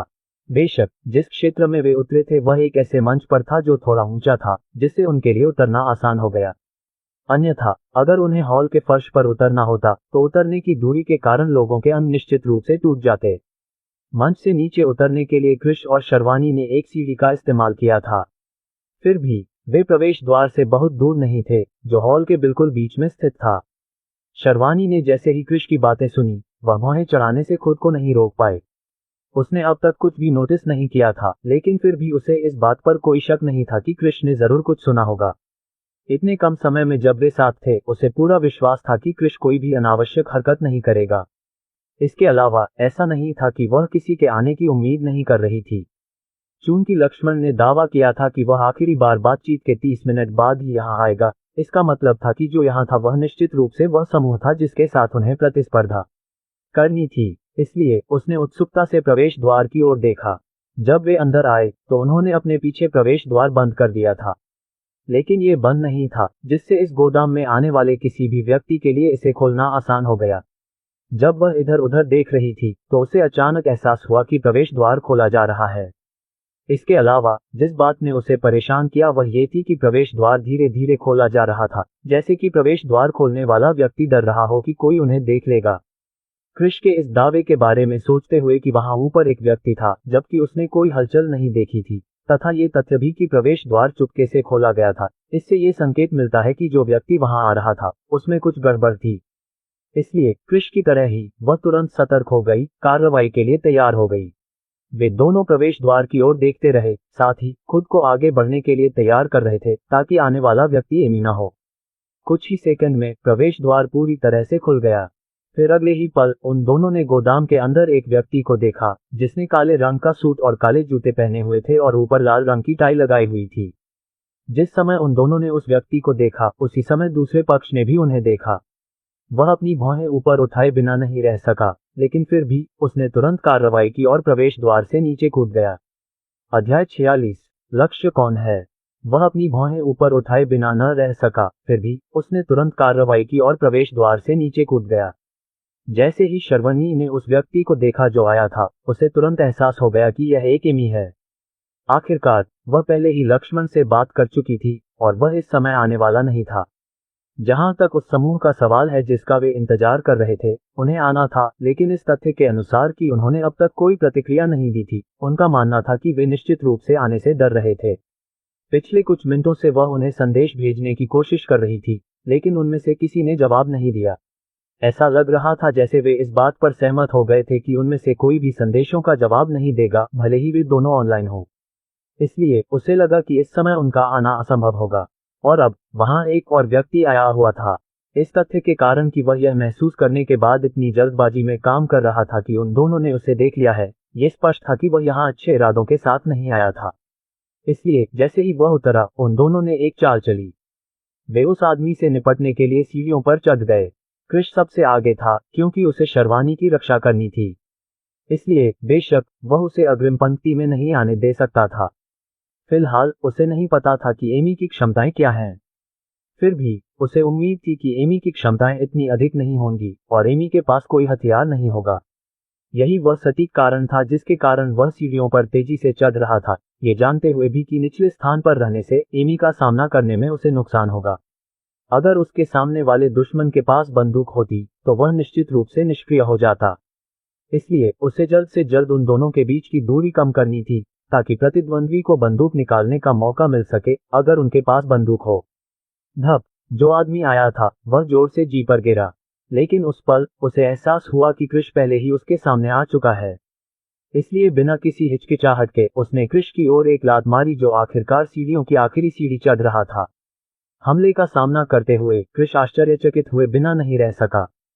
हमले की गति से ही कृष को पता चल गया कि जिस प्रतिद्वंद्वी का वह अभी सामना कर रहा है वह अत्यंत दुर्जय है। यह अच्छी बात थी कि वर्तमान में उसके पास मध्यम युद्ध कौशल था। बिना किसी हिचकिचाहट के उसने अपनी हरकतें रोक दी और आगे बढ़ना बंद कर दिया। फिर वह तुरंत थोड़ा पीछे की ओर मुड़ा। बेशक वह ज्यादा कुछ नहीं कर सकता था, क्योंकि अगर वह ऐसा करता तो गुरुत्वाकर्षण के प्रभाव के कारण वह निश्चित रूप से अपना संतुलन खो देता। पीछे की ओर झुकने के तुरंत बाद उसने ऊपर की ओर हमले को रोकने के लिए अपना हाथ ऊपर उठाया। जैसे ही उसका हाथ दूसरे पक्ष के पैर से टकराया वह एक बार फिर आश्चर्यचकित हुए बिना नहीं रह सका, क्योंकि उसे एहसास हुआ कि हमले में उसकी अपेक्षा से कहीं ज्यादा ताकत थी। फिर भी वह हमले को रोकने में सक्षम था। जैसे ही वह सफल हुआ, सीढ़ी के ऊपरी पायदान पर मौजूद उसके दाहिने पैर ने तुरंत ताकत लगा दी। अगले ही पल कृष ऊपर की ओर बढ़ा, अपनी हरकतें पूरी की और मंच पर पहुंच गया। इस समय वह पहले से ही प्रतिद्वंद्वी के करीब पहुंच चुका था, जो इस तथ्य से आश्चर्यचकित होने के बाद खुद को स्थिर करने की कोशिश कर रहा था कि कृष उसके द्वारा किए गए हमले को रोकने में सक्षम था। फिर भी कृष ने प्रतिद्वंद्वी को दोबारा हमला करने का मौका नहीं दिया। इसके बजाय जैसे ही वह मंच के ऊपर पहुंचा, उसने एमी की ओर एक किक मारी। किक उस आदमी की जांघों की ओर बढ़ रही थी। कृष ने हमला करते समय जिस गति और विस्फोटक शक्ति का इस्तेमाल किया था वह अकल्पनीय था, क्योंकि कृष इस समय बिल्कुल भी पीछे नहीं हट रहा था। इस समय वह जिस एमी का सामना कर रहा था वह बहुत ही भयानक थी, इसलिए उसके लिए पीछे हटना मूर्खता होगी। इसलिए जब उसने हमला किया तो उसने अपनी पूरी ताकत से हमला किया, ताकि जितनी जल्दी हो सके एमी को खत्म कर सके। उसे एमी के बारे में कोई जानकारी नहीं थी और इसलिए उसे नहीं पता था कि यह आदमी वास्तव में कुछ साथियों के साथ आया था या नहीं। अगर ऐसा था और उनमें से हर एक इस आदमी जितना ही मजबूत था तो यह निश्चित रूप से उसके लिए अच्छा नहीं होने वाला था। कृष के हमले के सामने वह आदमी अपनी भौहें थोड़ी ऊपर उठाए बिना नहीं रह सका। साथ ही वह बेहद गंभीर भी हो गया। कम से कम ये तो कहना ही क्या कि उसे उम्मीद नहीं थी कि कृष इतना सक्षम है। फिर भी वह अपने शरीर को पीछे की ओर धकेलने में कामयाब रहा तथा हमले से बच गया, जो उसकी पतलून पर हल्का सा लगा तथा केवल त्वचा को छूते हुए आगे निकल गया। चूंकि कृष लक्ष्य पर निशाना लगाने में सफल नहीं हुआ, इसलिए ये स्पष्ट था कि वह निश्चित रूप से किक की गति के साथ आगे बढ़ेगा, क्योंकि उसने अपनी पूरी ताकत से हमला किया था। अच्छी बात यह थी कि उसे उम्मीद थी कि उसकी एमी मजबूत है और इसलिए संभावना थी कि वह हमले को चकमा दे सकेगा। इसलिए जैसे ही उसे एहसास हुआ कि वह चूक गया है, उसने बलपूर्वक अपने पैर की गति को कम कर दिया, इससे पहले कि वह जी पर उतरे। अपने पैर की गति से प्राप्त गति का उपयोग करते हुए वह एक हाउस किक मारने में कामयाब रहा। चूंकि वह खुद को स्थिर नहीं कर पाया था, इसलिए वह उस हमले में ज्यादा ताकत नहीं लगा पाया। फिर भी इस हमले को कम करके नहीं आंका जाना चाहिए। हमले का सामना करते हुए उस व्यक्ति ने अपने हाथ उठाए और उन्हें अपने सिर के सामने क्रॉस करके रख लिया, ये सुनिश्चित करते हुए कि उसका प्रत्येक हाथ उसके सिर के दोनों ओर हो। टकराना, हमला हुआ और वह आदमी लड़खड़ाकर गिर पड़ा। कृष की तरह ही वह भी हमले से बचकर भागा था और कृष पर हमला करने की तैयारी कर रहा था। उसे उम्मीद नहीं थी कि कृष फिर से हमला करने वाला है, इसलिए इस बार उसके लिए हमले से बच पाना असंभव था और वह केवल उसका सामना ही कर सकता था। लेकिन फिर भी ऐसा लग रहा था कि उसके सामने खड़े युवक में बहुत ताकत थी और उसके लिए उसी स्थिति में खड़े होकर हमले को रोक पाना असंभव था। जैसे ही वह आदमी संभला, वह तुरंत कुछ कदम पीछे हट गया। साथ ही उसने कृष को घूर कर देखा। दूसरी ओर कृष हमला करना चाहता था, लेकिन उसने ऐसा नहीं किया क्योंकि वह अपने सामने मौजूद एमी की हरकतों को देखता रहा। अगर सामने वाला आदमी हमला करना चाहे तो कृष तुरंत हमला कर देगा। उस समय उसकी मांसपेशियां बहुत ही तनी हुई थी, ताकत लगाने के लिए, हमला करने के लिए। दूसरी ओर शर्वानी थोड़ी जल्दी आ गई थी, लेकिन उसने उन दोनों के बीच की लड़ाई में हिस्सा नहीं लिया। उसे पहले ही पता चल गया था कि वह उन दोनों का मुकाबला करने में सक्षम नहीं है। इसके अलावा वह इस तथ्य से आश्चर्यचकित हुए बिना नहीं रह सकी कि कृष इतना कुशल था। ऐसा लग रहा था कि वह हमेशा पीछे हटता था और उसकी ताकत का स्तर निश्चित रूप से ऐसा नहीं था जिसका वह मुकाबला कर सके। लेकिन फिर भी उसके अंदर तुरंत ही एक प्रतिस्पर्धी भावना जाग उठी। वह सबसे मजबूत इंसान बनने का सपना देखती थी, सानवी से भी ज्यादा मजबूत। लेकिन अब उसने अपना लक्ष्य पूरी तरह से बदल दिया था और जितना संभव हो सके उतना कठिन प्रशिक्षण लेने का इरादा किया ताकि वह क्रिश से आगे निकल सके। बेचारी शर्वानी, उसे नहीं पता था कि क्रिश के पास धोखेबाजी है और वह मूल रूप से जीवन में धोखेबाजी कर रहा था। उसके पास वर्तमान में जो क्षमताएं हैं वे निश्चित रूप से वह नहीं है जो उसने लंबे समय तक प्रशिक्षण से हासिल की थी, बल्कि इसके बजाय सिस्टम से एक इनाम मात्र थी। क्रिश को शर्वानी के विचारों के बारे में पता नहीं था, लेकिन फिर भी वह अपने सामने एमी को देखता रहा। साथ ही वह ये सोचे बिना नहीं रह सका कि सिस्टम ने उसे मिशन क्यों नहीं दिया जबकि यहाँ एमी मौजूद थी। मानो सिस्टम उसके विचारों को देख सकता था, जो वास्तव में सच था। उसके सामने एक संकेत प्रकट हुआ। सिस्टम केवल मेजबान को मिशन प्रदान करता है यदि वे मेजबान की रक्षा करने से संबंधित हैं। इसलिए यदि कोई एमी हमला करता है और हमले का लक्ष्य वह भक्षेप नहीं है जिसे मेजबान सुरक्षित रख रहा है, तो निश्चित रूप से मिशन उत्पन्न नहीं होगा।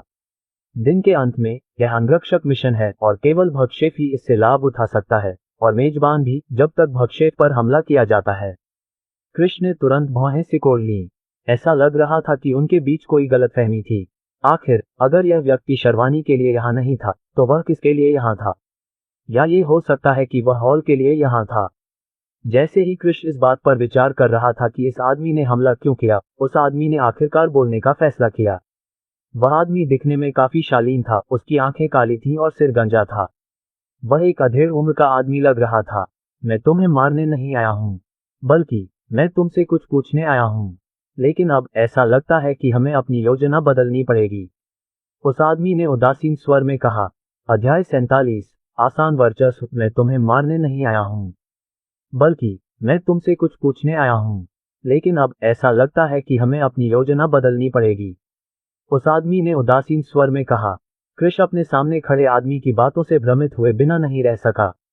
वह अकेला ऐसा व्यक्ति नहीं था जो ये सोच रहा था कि शर्वानी भी भ्रमित थी। क्रिश की तरह ही उसे भी विश्वास था कि यह व्यक्ति उसके लिए यहाँ आया है, लेकिन ऐसा लग रहा था कि वह क्रिश के लिए यहाँ आया था। ये पहली बार था जब वह ऐसा कुछ देख रहा था। क्या ऐसा हो सकता है कि क्रिश के पास अपने खुद के दुश्मन हो? अगर ऐसा था तो क्या इसका मतलब यह नहीं था कि वह और भी बड़ी समस्याओं में फंसने वाली थी? दिन के अंत में जब क्रिश अपने दुश्मनों के साथ आता है, साथ ही उसके दुश्मनों के साथ, उसके लिए उनसे निपटना निश्चित रूप से मुश्किल होने वाला था। दिन के अंत में दोनों पक्ष उन दोनों से निपटने के लिए एक दूसरे के साथ सहयोग करने का फैसला कर सकते हैं। उन दोनों के मन में क्या चल रहा है, इसकी परवाह किए बिना वह आदमी बोलता रहा। मैं तुमसे कुछ पाने के लिए यहाँ आया था, लेकिन अब मैं तुम्हें एक प्रस्ताव देने जा रहा हूँ। तुम मुझे वह दोगे जो मैं चाहता हूँ, और इसके अलावा मैं तुम्हें हमारे साथ शामिल होने के लिए आमंत्रित करना चाहूँगा। तुम्हारे कौशल के स्तर के साथ तुम निश्चित रूप से हमारे समूह में एक अच्छा पद पाने में सक्षम हो जाओगे। ये सुनकर क्रिश की भौहें तन गईं। उसे समझ नहीं आ रहा था कि यह आदमी क्या कह रहा है। सबसे पहले यह आदमी उससे क्या लेने आया था? आखिरकार आज तक क्रिश के पास कुछ खास नहीं था। इस समय क्रिश को अंततः समझ में आ गया कि यह व्यक्ति निश्चित रूप से उन लोगों के समूह से संबंधित था जो उसके कमरे में घुस आए थे, और इस प्रक्रिया में उन्होंने बूढ़े व्यक्ति को घायल कर दिया था। आखिरकार उसके घर जाकर यह स्पष्ट हो गया कि वे कुछ खोज रहे थे, क्योंकि उस समय वह घर से बाहर था। और अब जब उसे बूढ़े व्यक्ति को लगी चोटों के पीछे का अपराधी मिल गया था, तो क्रिश निश्चित रूप से इस मौके को हाथ से जाने नहीं देना चाहता था। उसे यह जानने की कोई परवाह नहीं थी कि यह आदमी यहाँ किस लिए आया है, क्योंकि उसे बाद में पता चल जाएगा। लेकिन अभी के लिए उसे बूढ़े आदमी से बदला लेना था। बिना किसी हिचकिचाहट के उसने कार्रवाई की, अविश्वसनीय गति से अपने सामने वाले आदमी की ओर बढ़ रहा था। इस समय वह बिल्कुल भी पीछे नहीं हट रहा था, और न ही वह उस आदमी को कुछ भी करने का मौका देना चाहता था। दूसरी ओर उस आदमी को उम्मीद नहीं थी कि क्रिश उस पर इस तरह से हमला करेगा। उसे नहीं पता था कि क्रिश क्यों हमला कर रहा है, लेकिन फिर भी उसने तुरंत प्रतिक्रिया की और क्रिश द्वारा उस पर किए जा रहे मुक्के को रोकने की कोशिश की। लेकिन उसे एहसास हुआ कि वह निश्चित रूप से हमले को अच्छी तरह से रोक नहीं पाएगा। आखिरकार वह आश्चर्यचकित था, और इसलिए उसने काफी देर से प्रतिक्रिया की। साथ ही क्रिश द्वारा किए गए हमले की शक्ति बहुत अधिक थी, और इसलिए उसके लिए बहुत कम समय में प्रतिक्रिया कर पाना असंभव था। टकराना। क्रिश का हमला कामयाब रहा और हमले को रोकने के लिए उसके सामने उठे हुए आदमी के हाथ आसानी से एक तरफ धकेल दिए गए। अगले ही पल मुट्ठी उस आदमी की छाती पर जोर से लगी। उस आदमी को तुरंत ही ऐसा महसूस हुआ कि उसकी छाती की हड्डियां टूट चुकी हैं। साथ ही हमले की ताकत के कारण उसे पीछे हटने पर मजबूर होना पड़ा। उसने महसूस किया कि उसके अंदरूनी अंग हिल रहे थे और उसके मुंह में खून का स्वाद था। ये स्पष्ट था कि उस हमले में लगाए गए दबाव के कारण खून उसके गले तक चढ़ गया था, जिससे वह लगभग खून की उल्टी करने लगा था। क्रिश ने उस आदमी को कोई प्रतिक्रिया देने का मौका नहीं दिया और तुरंत ही एक और हमला बोल दिया। इस समय उसे इस बात की परवाह नहीं थी कि यह आदमी क्या कहना चाहता है और न ही उसे इस बात की परवाह थी कि यह आदमी क्या कहना चाहता है। अभी उसके दिमाग में बस यही चल रहा था कि इस आदमी को पीट दिया जाए। इस बार वह आदमी किसी तरह से प्रतिक्रिया करने में कामयाब रहा। वह अपना सिर बाईं ओर घुमाने में कामयाब रहा, जिससे मुक्का बच गया। लेकिन उसके पास पीछे हटने का मौका नहीं था, क्योंकि क्रिश का हाथ अचानक हिल गया और उसने उस आदमी के गाल पर कोहनी मार दी। उसी समय उस व्यक्ति का एक दांत मसूड़ों से उखड़ गया। इसके साथ ही उसके मुंह से खून बहने लगा और उसने दांत को निगलने से बचने के लिए उसे थूक दिया। अगले कुछ सेकंड में क्रिश ने लगातार हमले शुरू कर दिए और वह आदमी उन सभी से बच नहीं पाया। और हर बार जब वह एक हमले से बचता तो दूसरा हमला उस पर शुरू हो जाता। दिन में वह आदमी क्रिश द्वारा बुरी तरह से पीटा गया। क्रिश द्वारा किए गए मुक्कों से उसका चेहरा पहले ही नष्ट हो चुका था और वह खून से लथपथ था। ये कहा जा सकता है कि उस आदमी की शक्ल बहुत भयावह थी और उसने जो सूट पहना हुआ था वह भी खून से लथपथ था। वह आदमी पहले ही जमीन पर गिर चुका था और अब उसमें प्रतिरोध करने की ताकत नहीं थी। वास्तव में वह अपनी मौत से बस कुछ ही मिनट दूर था। न केवल इस तथ्य के कारण कि उसके शरीर की कई हड्डियां टूट गई थीं, बल्कि इस तथ्य के कारण कि वह इस समय बहुत अधिक खून बह रहा था और अगर उसे जल्द से जल्द चिकित्सा सहायता नहीं मिली तो वह निश्चित रूप से मर जाएगा। फिर भी क्रिश को इसकी परवाह नहीं थी, क्योंकि वह शुरू से ही इस व्यक्ति को मारने का इरादा रखता था। जहां तक कानून से जुड़े मामलों की बात है तो वह अभी इस बारे में चिंता नहीं कर सकता। वह उन मामलों को बाद में निपटाएगा, लेकिन अभी वह ये सुनिश्चित करना चाहता था कि इनकार करने से पहले वह इस आदमी से जानकारी हासिल कर ले। अब तक क्रिश को कोई चोट नहीं लगी थी। ऐसा सिर्फ इसलिए था क्योंकि उसके भयंकर हमलों ने उस आदमी को कुछ भी करने का मौका ही नहीं दिया था। कुल मिलाकर ये कहा जा सकता है कि क्रिश ने उन दोनों के बीच की लड़ाई पर पूरी तरह से कब्जा कर लिया था। शर्वानी बगल से सब कुछ देख रही थी। इस समय वह क्रिश से डरने से खुद को नहीं रोक पाए। उसने कभी नहीं देखा था कि क्रिश इतना क्रूर था। उसकी ताकत और क्षमता से यह स्पष्ट था कि वह अब तक उसके लिए नियुक्त किए गए किसी भी अंगरक्षक से कहीं अधिक शक्तिशाली था। इसके अलावा उसे ये भी समझ में आ गया कि उसके माता पिता ने क्रिश को काम पर रखने का फैसला क्यों किया था। अपने कौशल के साथ वह निश्चित रूप से अंगरक्षक बनने के लिए योग्य था। जब तक कि उनका सामना किसी ऐसे एमी से न हो जिसके पास बंदूक हो, उनके लिए जीतना निश्चित रूप से असंभव था, है न? शर्वानी को भी इस बात की उत्सुकता थी कि इतनी कम उम्र में भी क्रिश इतना मजबूत कैसे हो गया। इस बारे में सोचते हुए उसने तय किया कि इस मामले से निपटने के बाद वह दोनों के बीच के रिश्ते को बेहतर बनाने की कोशिश जरूर करेगी। साथ ही उसे उम्मीद है कि क्रिश उसे प्रशिक्षित करेगा। अगर वह उसे प्रशिक्षित करता तो उन दोनों के बीच का अंतर निश्चित रूप से कम हो जाता, है न? इसके अलावा अगर वह और अधिक प्रयास करती तो उसे विश्वास था कि एक समय ऐसा आएगा जब वह उसके स्तर से आगे निकल जाएगी। क्रिश को नहीं पता था कि शर्वानी इस समय क्या सोच रही थी। इसके बजाय वह उस आदमी की ओर चला गया जो उस समय जी पर फैला हुआ था। वह अपने घुटनों पर बैठ गया और उस आदमी के शरीर को देखने लगा। वह ये देखना चाहता था कि क्या इस व्यक्ति के पास कोई गर्म हथियार है। अगर ऐसा होता तो वह हथियार छीन लेता। इस समय वह किसी भी तरह से कुछ भी होने का जोखिम नहीं उठाना चाहता था। कुछ सेकंड के बाद क्रिश वास्तव में एक पिस्तौल ढूंढने में कामयाब हो गया। फिलहाल वह पिस्तौल का प्रकार नहीं बता सकता था, क्योंकि यह पहली बार था कि वह बंदूक को छू रहा था। फिर भी वह राहत महसूस करने से खुद को नहीं रोक पाया कि उसने पहल करके जल्दी काम किया। अन्यथा अगर उसने पहल करने का काम एमी पर छोड़ दिया होता तो उसे निश्चित रूप से गर्म हथियार के इस्तेमाल से आसानी से वश में किया जा सकता था। इसके अलावा यह अच्छा था कि उस आदमी ने सीधे गर्म हथियार का इस्तेमाल करने का फैसला नहीं किया। अन्यथा स्थिति निश्चित रूप से उन दोनों के लिए बेहद खतरनाक हो सकती थी। बस क्रिश ने तलाश जारी रखी, कहीं उस आदमी के पास दो पिस्तौल या खंजर न हो। आखिरकार उसे राहत मिली जब उसे एहसास हुआ कि उस आदमी के पास उसके द्वारा पहले से लिए गए हथियार के अलावा कोई और हथियार नहीं है। हथियार को अभी अपने पास रखने का फैसला करते हुए क्रिश ने आगे बढ़कर उस आदमी की उत्पत्ति के बारे में कुछ सवाल पूछे, लेकिन ऐसा लग रहा था कि इस लड़के के मुंह पर टेप लगा हुआ था। क्रिश ने जितनी बार भी पूछा उसे कोई जवाब नहीं मिला। इसके अलावा क्रिश उस लड़के से जवाब पाने के लिए उसे प्रताड़ित भी नहीं कर सकता था, क्योंकि अगर उसने ऐसा किया तो ये लड़का निश्चित रूप से उम्मीद से पहले ही मर जाएगा। कृष इस समय थोड़ा असहाय महसूस कर रहा था, लेकिन फिर भी वह ऊपर देखने से खुद को रोक नहीं सका। इस समय उसने पहले ही कदमों की आवाज सुनी थी और यह किसी एक व्यक्ति की नहीं बल्कि लोगों के एक समूह की आवाज लग रही थी। अध्याय 48 गैंगस्टर हंटर्स 1। इस समय उसने पहले ही अपने पास आते हुए कदमों की आवाज सुनी थी और यह किसी एक व्यक्ति की नहीं बल्कि लोगों के एक समूह की आवाज लग रही थी। कृष ने भौहें सिकुड़ी। इस समय वह बेहद सतर्क था क्योंकि उसे नहीं पता था कि इस बार जो लोग आ रहे थे वे इमी थे या नहीं। अगर वे उस आदमी के साथी थे जिसके साथ उसने डील की थी तो ये परेशानी वाली बात होने वाली थी। शर्वानी ने भी देखा कि इस बार आंदोलन शांत नहीं था। ये स्पष्ट था कि दूसरा पक्ष इस तथ्य को छिपाने की कोशिश नहीं कर रहा था कि वे यहाँ थे। ये तो साफ था कि या तो उन्हें पता ही नहीं था कि यहाँ पहले से कोई व्यक्ति मौजूद है या फिर उन्हें यहाँ के लोगों से डर नहीं था, वरना वे ऐसे ही तो नहीं आते। कुछ ही सेकंड में वह प्रवेश द्वार जो उस आदमी द्वारा खुला छोड़ा गया था जिसे कृष्ण ने पहले ही निपटा दिया था, अचानक लोगों के एक समूह द्वारा अवरुद्ध कर दिया गया। ये लोगों का एक समूह था जिसमें दोनों लड़कियां शामिल थीं और कृष्ण वर्तमान में यह नहीं बता पा रहा था कि इस बार कितने लोग आए थे क्योंकि प्रवेश द्वार छोटा था और वह उन सभी को देख नहीं पा रहा था। जब शर्वानी ने लोगों के समूह को देखा तो उसे तुरंत राहत मिली।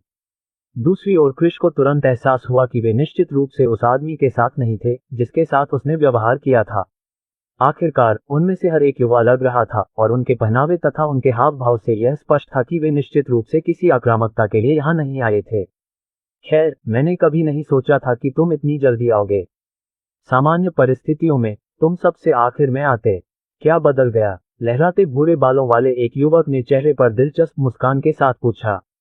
इस समय वह पूरी तरह से शर्वानी पर ध्यान केंद्रित कर रहा था, बाकी लोगों, कृष और फर्श पर पड़े आदमी को पूरी तरह से अनदेखा कर रहा था।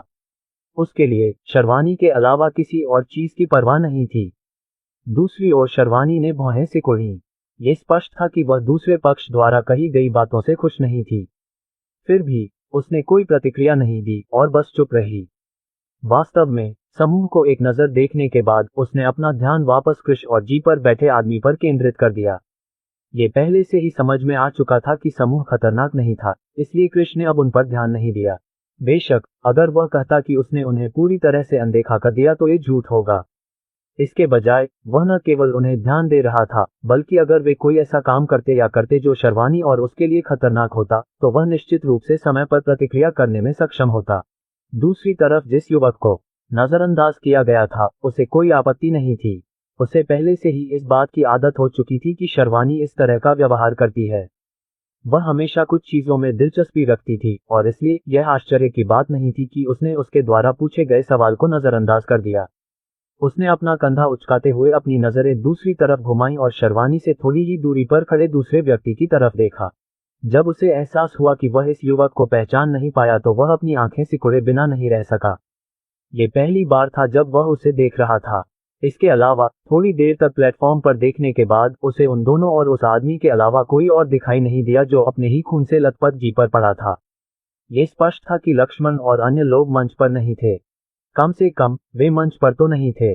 क्या ये हो सकता है कि वे पहले से ही हॉल के अंदर थे? अब इस बारे में ज्यादा परवाह न करते हुए वह आगे बढ़ा और प्रवेश द्वार से नीचे कूद गया और प्लेटफॉर्म पर उतर गया। कृष पहले ही उस आदमी और उसके समूह को रास्ता देने के लिए एक तरफ हट चुका था। शर्वानी पहले से ही काफी दूर खड़ी थी, इसलिए प्रवेश द्वार से आने वालों के लिए उस जगह पर उतर पाना असंभव था जहां वह खड़ी थी। इसलिए उसे बिल्कुल भी हिलने की जरूरत नहीं थी। समूह के बाकी लोग तुरंत नीचे कूदने लगे और जल्द ही 8 लोगों का एक समूह मंच के ऊपर इकट्ठा हो गया। फिर वे दोनों उत्सुकता से उस आदमी को देखने लगे जो अभी भी अपने खून के तालाब में जीवित रहने की कोशिश कर रहा था। उन्होंने अपनी भौहें ऊपर उठाईं क्योंकि उन्हें आश्चर्य हो रहा था कि यह व्यक्ति कौन है। उसी समय उन्होंने शर्वानी की ओर देखा, इस उम्मीद में कि वह उन्हें जवाब देगी। उसे मिल रही निगाहों के जवाब में शर्वानी ने उन्हें अनदेखा कर दिया। उसके अनुसार ये लोग उसके रिश्तेदार नहीं थे, इसलिए वह उनके बारे में कोई जवाब नहीं देने वाली थी। जिस व्यक्ति से बात की जानी थी उसकी पहचान के बारे में जवाब देने वाला व्यक्ति कृष के अलावा कोई और था, लेकिन चूंकि वह बोल नहीं रहा था इसलिए उसने भी कुछ नहीं कहा। कृष की ताकत के कारण शर्वानी उसका सम्मान करने लगी थी और इसलिए वह निश्चित रूप से पहले की तरह कोई मूर्खतापूर्ण कदम नहीं उठाएगी। इसके अलावा वह उसकी उपस्थिति की सराहना करने लगी। हालांकि उसे यह पसंद नहीं था कि कोई उसका पीछा कर रहा हो, फिर भी उसने सोचा कि उसकी उपस्थिति से उसकी सुरक्षा निश्चित रूप से सुनिश्चित हो सकती है। बेशक वह उसे परेशान करने की कोशिश नहीं कर रही थी, क्योंकि उसने पहले ही तय कर लिया था कि वह चाहती है कि वह उसे प्रशिक्षित करे। इस तरह जब भी वह उसे प्रशिक्षित करने के लिए कहेगी तो उसके पास निश्चित रूप से उसे प्रशिक्षित करने से इनकार करने का कोई कारण नहीं होगा।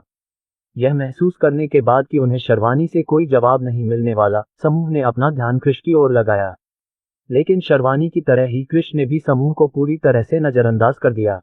वह उनसे संबंधित नहीं था और न ही उसकी कोई दिलचस्पी थी। जब तक वे उसके रास्ते में नहीं आते तब तक वह निश्चित रूप से उनकी परवाह नहीं करेगा। लेकिन अगर वे उसे भड़काने की कोशिश करते तो वह निश्चित रूप से उन्हें सबक सिखाता। लेकिन बेशक ऐसा करने से पहले उसे उनकी पृष्ठभूमि के बारे में जानना होगा। इस समय तो वह पहले से ही बहुत परेशानी झेल रहे हैं और अगर इन लोगों की पृष्ठभूमि की तुलना वर्मा से न की जाए तो वह निश्चित रूप से उनसे निपटने में संकोच नहीं करेंगे। अगर वर्मा उनसे निपट नहीं सकता था तो उसे निचले स्तर के लोगों से क्यों डरना चाहिए था। बेशक इसका मतलब यह नहीं था कि वह उन्हें अनदेखा करने जा रहा था, क्योंकि वह समझता था कि एमी एमी ही होती है। एमी तभी एमी होती जब उनसे पूरी तरह निपटा जाता। कृष ने आंखें मूंद ली और जी पर खड़े आदमी को देखा। वह सोच रहा था कि इस स्थिति में उसे क्या करना चाहिए। उसे इस आदमी से कोई जवाब नहीं मिला था और यह स्पष्ट था कि वह आदमी अगले कुछ सेकंड में मरने वाला था। यह उसकी सांस लेने में तकलीफ से स्पष्ट था। एक पल के लिए झिझकने के बाद कृष ने बस उस आदमी को अनदेखा करने का फैसला किया। आखिरकार इस समय उसके पास करने के लिए कुछ भी नहीं था। अगर वह इस लड़के को प्रताड़ित करना चाहता था तो इस तथ्य के कारण कि वह पहले से ही गुस्से में था, उसने इस लड़के को इस हद तक घायल कर दिया था कि उसके लिए ठीक हो पाना असंभव था और केवल कुछ सेकंड शेष होने के साथ उसके लिए कोई भी चिकित्सा ध्यान प्राप्त करना निश्चित रूप से असंभव था, जब तक कि यहाँ मौजूद किसी भी युवक के पास चिकित्सा ज्ञान न हो जिस पर कृष को संदेह था। समूह का नेता इस बात से नाराज था कि कृष ने उसे कोई जवाब नहीं दिया। उसे इस बात की परवाह नहीं थी कि शर्वानी ने कोई जवाब नहीं दिया और उसने बस उसे अनदेखा कर दिया, लेकिन यही बात दूसरे लोगों के बारे में नहीं कही जा सकती थी। लक्ष्मण ऐसा नहीं कर सकते थे। ये सच हो सकता है कि लक्ष्मण का परिवार शहर में प्रभावशाली था, लेकिन उनका परिवार भी उतना ही प्रभावशाली था। वास्तव में उनका परिवार लक्ष्मण से एक स्तर ऊपर था।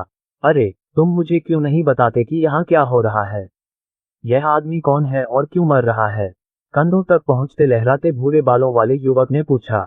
वह इस समय एक लंबी आस्तीन वाली लाल चेकर्ड शर्ट पहने हुए था जिस पर बटन नहीं लगे थे, जिससे अंदर पहनी हुई टी शर्ट दिख रही थी। उन्होंने काले रंग की कार्गो ट्राउजर भी पहनी हुई थी जो अब उभरी हुई थी, जिससे पता चलता है कि जेब में कुछ है। इसके अलावा उन्होंने काले रंग के स्पोर्ट्स शूज भी पहने हुए थे।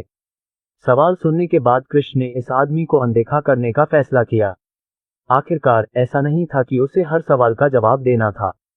इसके अलावा बॉडीगार्ड बनने से पहले भी वह हमेशा इसी तरह का व्यवहार करता था।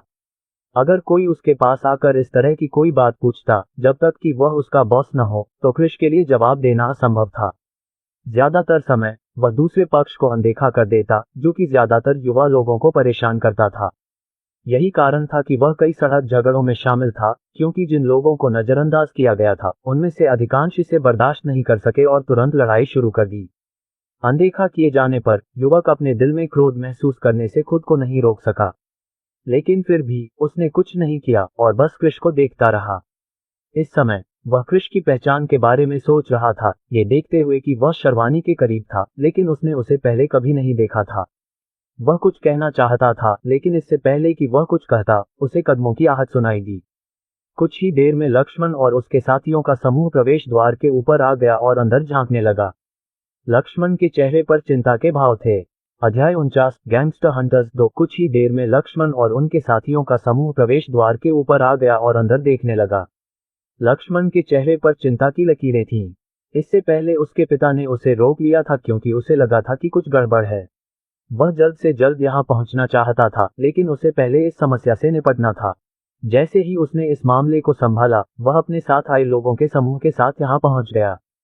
उसे डर था कि चूंकि शर्वानी पहले ही यहाँ आ चुकी थी, इसलिए उसे अपने अंगरक्षक के साथ और भी ज्यादा समय बिताने का मौका मिलेगा। बेशक उसे यकीन नहीं था कि शर्वानी बॉडीगार्ड जैसे व्यक्ति के प्यार में पड़ जाएगी, लेकिन फिर भी वह कभी भी किसी पुरुष पर भरोसा नहीं कर सकता था। आखिरकार वह उसे अच्छी तरह से समझता था, ये देखते हुए कि वह भी एक पुरुष था। इसलिए मेरे लिए महिलाओं से झूठ बोलना असंभव नहीं था, ये देखते हुए कि वे झूठ बोलने के लिए कितनी संवेदनशील थीं। इसलिए एक आदमी के लिए उसे धोखा देने में सक्षम होना मुश्किल नहीं होगा, बेशक सही आदमी। बेशक वह स्पष्ट रूप से सही आदमी नहीं था, ये देखते हुए कि वह किसी भी तरह से शर्वानी को धोखा देने में विफल रहा था। यह इस तथ्य से स्पष्ट था कि अब तक वे दोनों डेटिंग नहीं कर रहे थे। उसे तभी राहत मिली जब उसे एहसास हुआ कि शर्वानी और कृष एक दूसरे से काफी दूर हैं। साथ ही ऐसा लग रहा था कि दूसरा समूह पहले ही आ चुका है। इसलिए वह तुरंत नीचे कूद गया और शर्वानी की ओर बढ़ गया। मुझे देरी के लिए खेद है शर्वानी। लक्ष्मण ने शर्वानी के सामने आते ही क्षमा मांगी। इसके जवाब में शर्वानी ने बस हाथ हिलाया। ये स्पष्ट था कि उसे इस बात की ज्यादा परवाह नहीं थी कि लक्ष्मण और समूह काफी देर से आए थे। आखिरकार उसने पहले जो योजनाएं बनाई थी उनमें भी देरी की थी, इस तथ्य के कारण कि वह अपने निवास में रुकी हुई थी क्योंकि कृष्ण नहीं था। लक्ष्मण को ये जानकर राहत मिली कि वह नाराज नहीं है।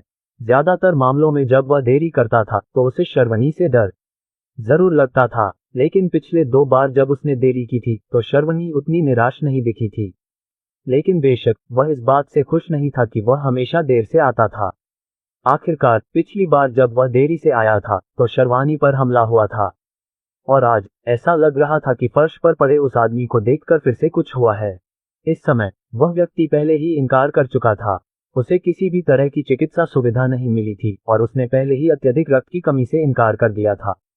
लक्ष्मण ने शर्वानी की ओर देखा, उम्मीद करते हुए कि वह उसे यहाँ क्या हो रहा है इसके बारे में कुछ जानकारी देगी। लेकिन यह महसूस करते हुए कि वह उसे कोई जानकारी नहीं देने वाली थी, उसने जी पर मौजूद व्यक्ति के पास जाकर उसे देखने का फैसला किया। उसने अपनी जेबों की तलाशी ली, अपना बटुआ वगैरह ढूंढने की कोशिश की, लेकिन डी में उसे कुछ नहीं मिला। यह महसूस करने के बाद कि उसके लिए इस मृत शरीर से व्यक्तिगत रूप से कुछ भी प्राप्त करना असंभव था, यहाँ क्या हो रहा था, उसने कृष की ओर देखा। घंटे में उसने कृष को अभी अनदेखा करने का फैसला किया और लहराते भूरे बालों वाले लड़के विंत की ओर देखा। दूसरी ओर विंत ने यह महसूस करने के बाद कि लक्ष्मण उसे देख रहे हैं, बस कंधे उचका दिए।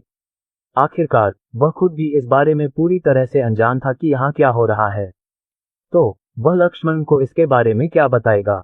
लक्ष्मण ने एक बार फिर कृष की ओर देखा, लेकिन अचानक उन्होंने हार मान ली। उन्हें पहले ही एहसास हो गया था कि अगर वे पूछेंगे तो कृष के लिए जवाब देना असंभव होगा। इसलिए इस स्थिति में खुद को शर्मिंदा करने के बजाय उन्होंने न पूछने का फैसला किया। जिस क्षण लक्ष्मण ने कृष से यह सवाल न पूछने का फैसला किया कि यहाँ क्या हो रहा है, विंत अपनी भौहें थोड़ी ऊपर उठाए बिना नहीं रह सका। लक्ष्मण को जितना वह जानता था उसके अनुसार उसके लिए ऐसी किसी बात को अनदेखा करना निश्चित रूप से असंभव था। सामान्य परिस्थितियों में यह आदमी पहले ही भड़क चुका होता। वास्तव में ईवी विंत के पास लक्ष्मण से थोड़ा सावधान रहने के अलावा कोई विकल्प नहीं था। ये सच हो सकता है कि उसका परिवार लक्ष्मण की तुलना में अधिक प्रभावशाली था, लेकिन दिन के अंत में लक्ष्मण के परिवार का भी प्रभाव था। इसलिए जाहिर है उसे सावधान रहना होगा। वह कभी भी लापरवाह नहीं हो सकता था, ये देखते हुए कि अगर वह पूरी तरह से बेखबर हो गया तो लक्ष्मण उसे किसी तरह का नुकसान पहुंचा सकते थे। लेकिन अब वह इस व्यक्ति के सामने पीछे हट रहा था। ऐसा लग रहा था कि इस व्यक्ति के पास बहुत अच्छी पृष्ठभूमि है, अन्यथा उसके लिए लक्ष्मण को इस तरह से पीछे हटाना निश्चित रूप से असंभव था। ये समझते हुए कि मामला अब निपट चुका है, शर्वानी ने समूह से नीचे उतरने को कहा। जैसे ही वे मंच से नीचे उतरे, विंत ने तुरंत बोलना शुरू कर दिया। शर्वानी, तुम्हें पता है, पहले मुझे लगा था कि तुम हमारे खिलाफ प्रतिस्पर्धा करने से डरोगी, लेकिन ऐसा लगता है कि मैं गलत था। फिर भी क्या तुम्हें विश्वास है कि तुम इस बार जीत पाओगी? विंत ने पूछा। इतनी सारी बकबक करने के बजाय क्यों न हम सीधे आगे बढ़कर इस मुद्दे से निपट लें। एक दूसरे के साथ प्रतिस्पर्धा करके हम बहुत तेजी से परिणाम प्राप्त कर सकेंगे, है ना? शर्वानी ने पूछा। विंत ने इस पर अपने कंधे उचका दिए। था ने सिर हिलाते हुए कहा, यह भी अच्छा है, क्योंकि मुझे वाकई एक्शन करना पसंद है। तो इस बार हम शहर के किस हिस्से में जाने वाले हैं?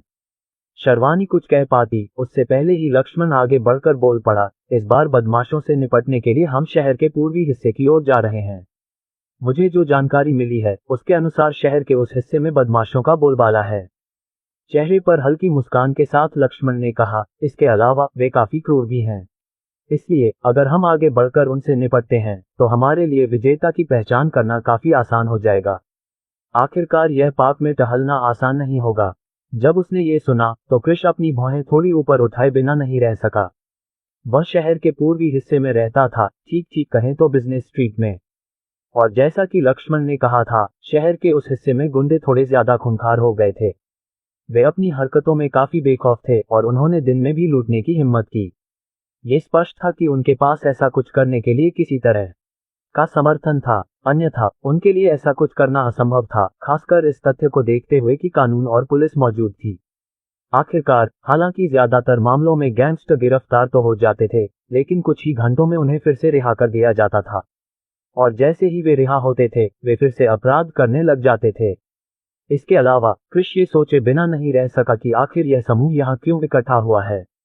और अब तक उसे जो जानकारी मिली थी उससे ये स्पष्ट था कि यह समूह एक दूसरे से प्रतिस्पर्धा कर रहा था। इसके अलावा ऐसा लग रहा था कि वे वास्तव में गैंगस्टर शिकारी थे। ये कुछ ऐसा था जिसने उसे थोड़ा चौंका दिया। आखिरकार यहाँ हर कोई एक अमीर परिवार से था, इसलिए कृष को आश्चर्य हुआ कि वे गैंगस्टर से निपटने के लिए अपनी जान जोखिम में क्यों डालेंगे।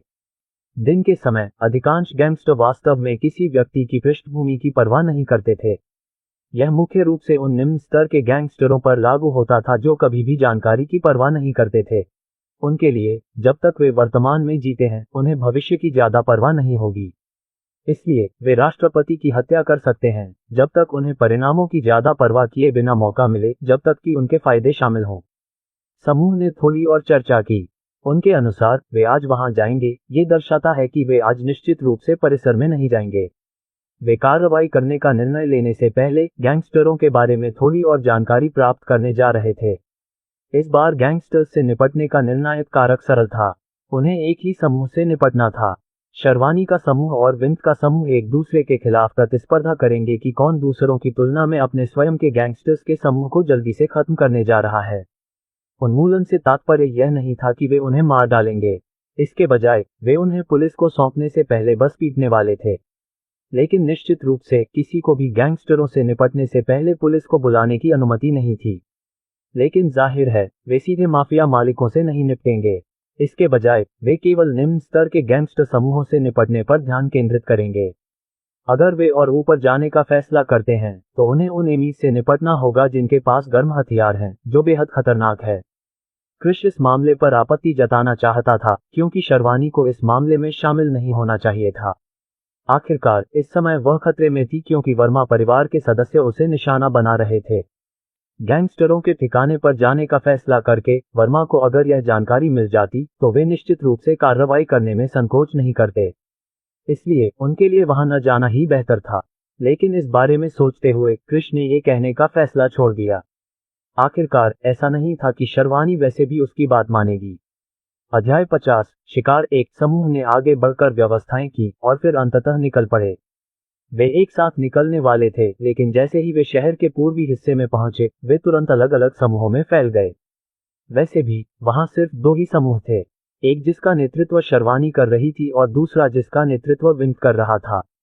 जैसे ही वे गोदाम से बाहर निकले, कृष को तुरंत पता चला कि गोदाम के बाहर थोड़ी दूर पर पहले से ही गाड़ियों का एक समूह खड़ा था।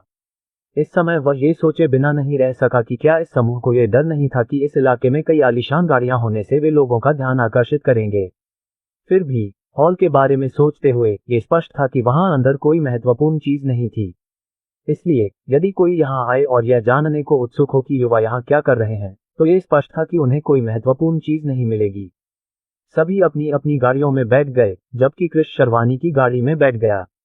इस समय उसके पास कोई गाड़ी नहीं थी, इसलिए उसे शर्वानी के साथ उसकी ही गाड़ी में बैठना पड़ा। शर्वानी को अब उतना घिन नहीं आ रही थी जितना पहली बार हुआ था जब उसे कृष के साथ अपनी गाड़ी में चलने के लिए कहा गया था।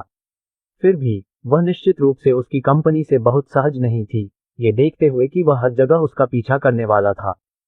समूह ने तुरंत शहर के पूर्वी हिस्से की ओर गाड़ी चलाना शुरू कर दिया। उन्होंने कम इस्तेमाल की जाने वाली सड़कों का इस्तेमाल किया जो आमतौर पर लंबी थीं। लेकिन फिर भी समूह उन सड़कों का उपयोग करने में सहज था, ये देखते हुए कि उन सड़कों पर यातायात लगभग साफ था। इसके अलावा उन्हें ट्रैफिक जाम की तुलना में तेज गति से गाड़ी चलाने की अनुमति होगी।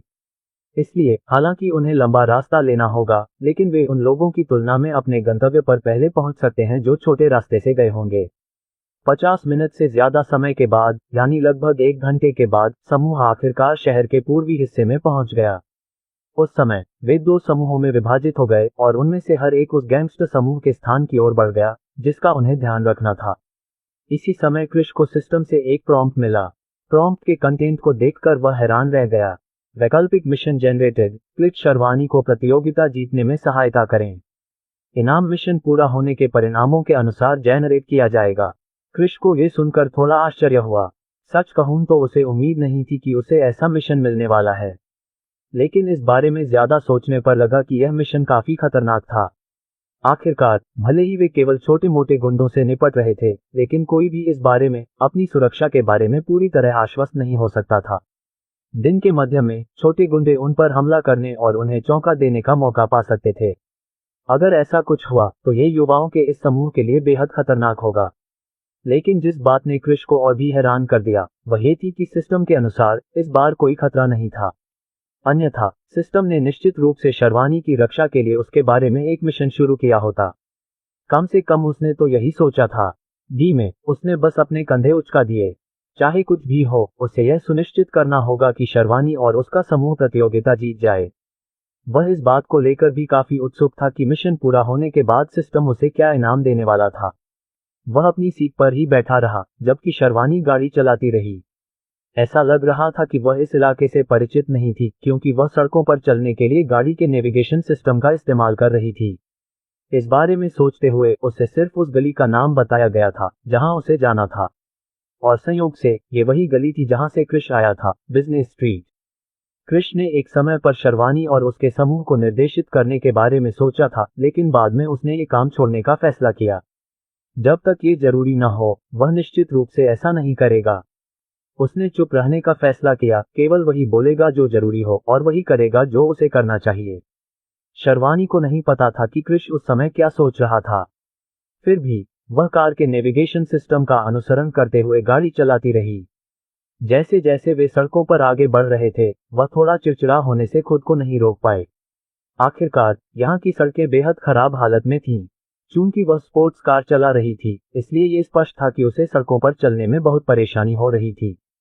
इसलिए किसी समय उसने वाहन को रोकने का फैसला किया। यही बात लक्ष्मण और अन्य लोगों पर भी लागू हो सकती है। उनमें से कोई भी नहीं चाहता था कि उनकी स्पोर्ट्स कार सड़कों पर नष्ट हो जाए। इसलिए उतरने के बाद उन्होंने पैदल ही आगे बढ़ने का फैसला किया। वैसे भी वे बदमाशों के अड्डे से बहुत दूर नहीं थे। उनके हालात को संभालने के तरीके ने क्रिश को अंदर ही अंदर सिर हिलाने पर मजबूर कर दिया। उनके पास उन गैंगस्टरों के बारे में ज्यादा जानकारी नहीं थी जिनसे वे निपटने जा रहे थे, और वे पहले से ही उनके ठिकाने पर जा रहे थे। ये निश्चित रूप से एक जोखिम भरा कदम था, लेकिन सौभाग्य से वह एक था, और वह निश्चित रूप से सुनिश्चित करेगा कि कुछ भी गलत न हो। लेकिन फिर भी वह इसके बारे में कभी भी निश्चित नहीं हो सकता था। आखिरकार वह कभी नहीं जान सकता था कि आगे क्या होगा, क्योंकि उसके पास भविष्य बताने की क्षमता नहीं थी।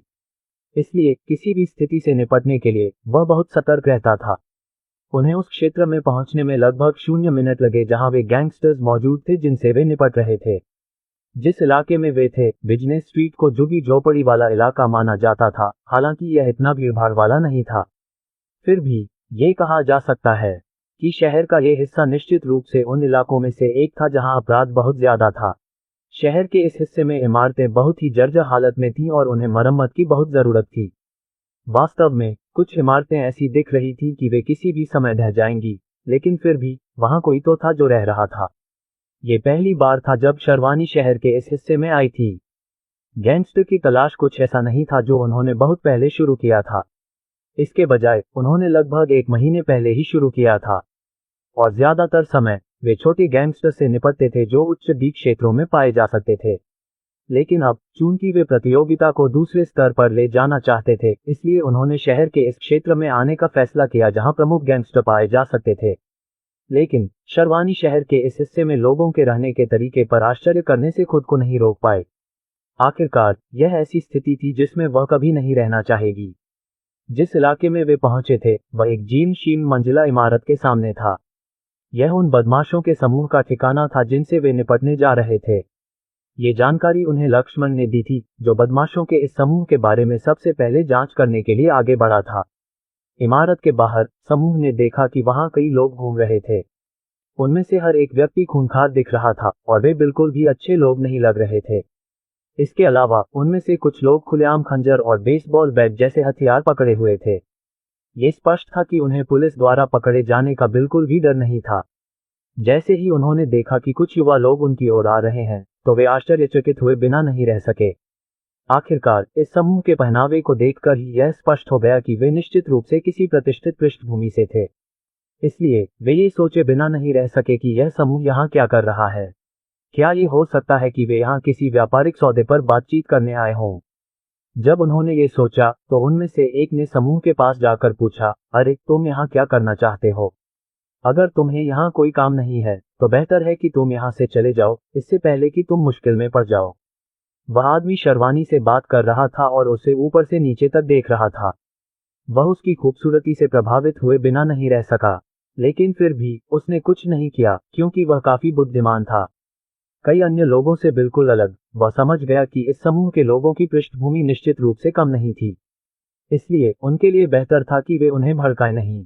लेकिन यही बात उसके बारे में नहीं कही जा सकती थी कि अगर युवाओं का समूह उसे भड़काने का फैसला करता तो वह खुद को रोक लेता। वह आदमी अपनी आंखों में वासना लिए शर्वानी को बेशर्मी से देख रहा था। उसने इसे छिपाने की कोशिश भी नहीं की और अगर कोई उसकी आंखों में गहराई से देखता तो उसे साफ पता चल जाता कि अगर मौका मिला तो यह आदमी शर्वानी का अपहरण जरूर कर लेगा। शर्वानी को तुरंत ही उस नजर से चिढ़ हो गई जो उसे मिल रही थी। यह एक ऐसी चीज थी जिसने उसे सबसे ज्यादा परेशान किया। उसे शायद इस बात की परवाह न हो कि कोई उसे देख रहा है, लेकिन उस आदमी की आंखों में छिपे इरादे उसे बहुत साफ दिख रहे थे। जैसे ही उस लड़के ने अपनी बात खत्म की, उसने उसे कुछ और कहने का मौका दिए बिना ही तुरंत हमला कर दिया। जबकि उस लड़के को कुछ भी पता नहीं था, उसने उसकी कमर पर लात मारी।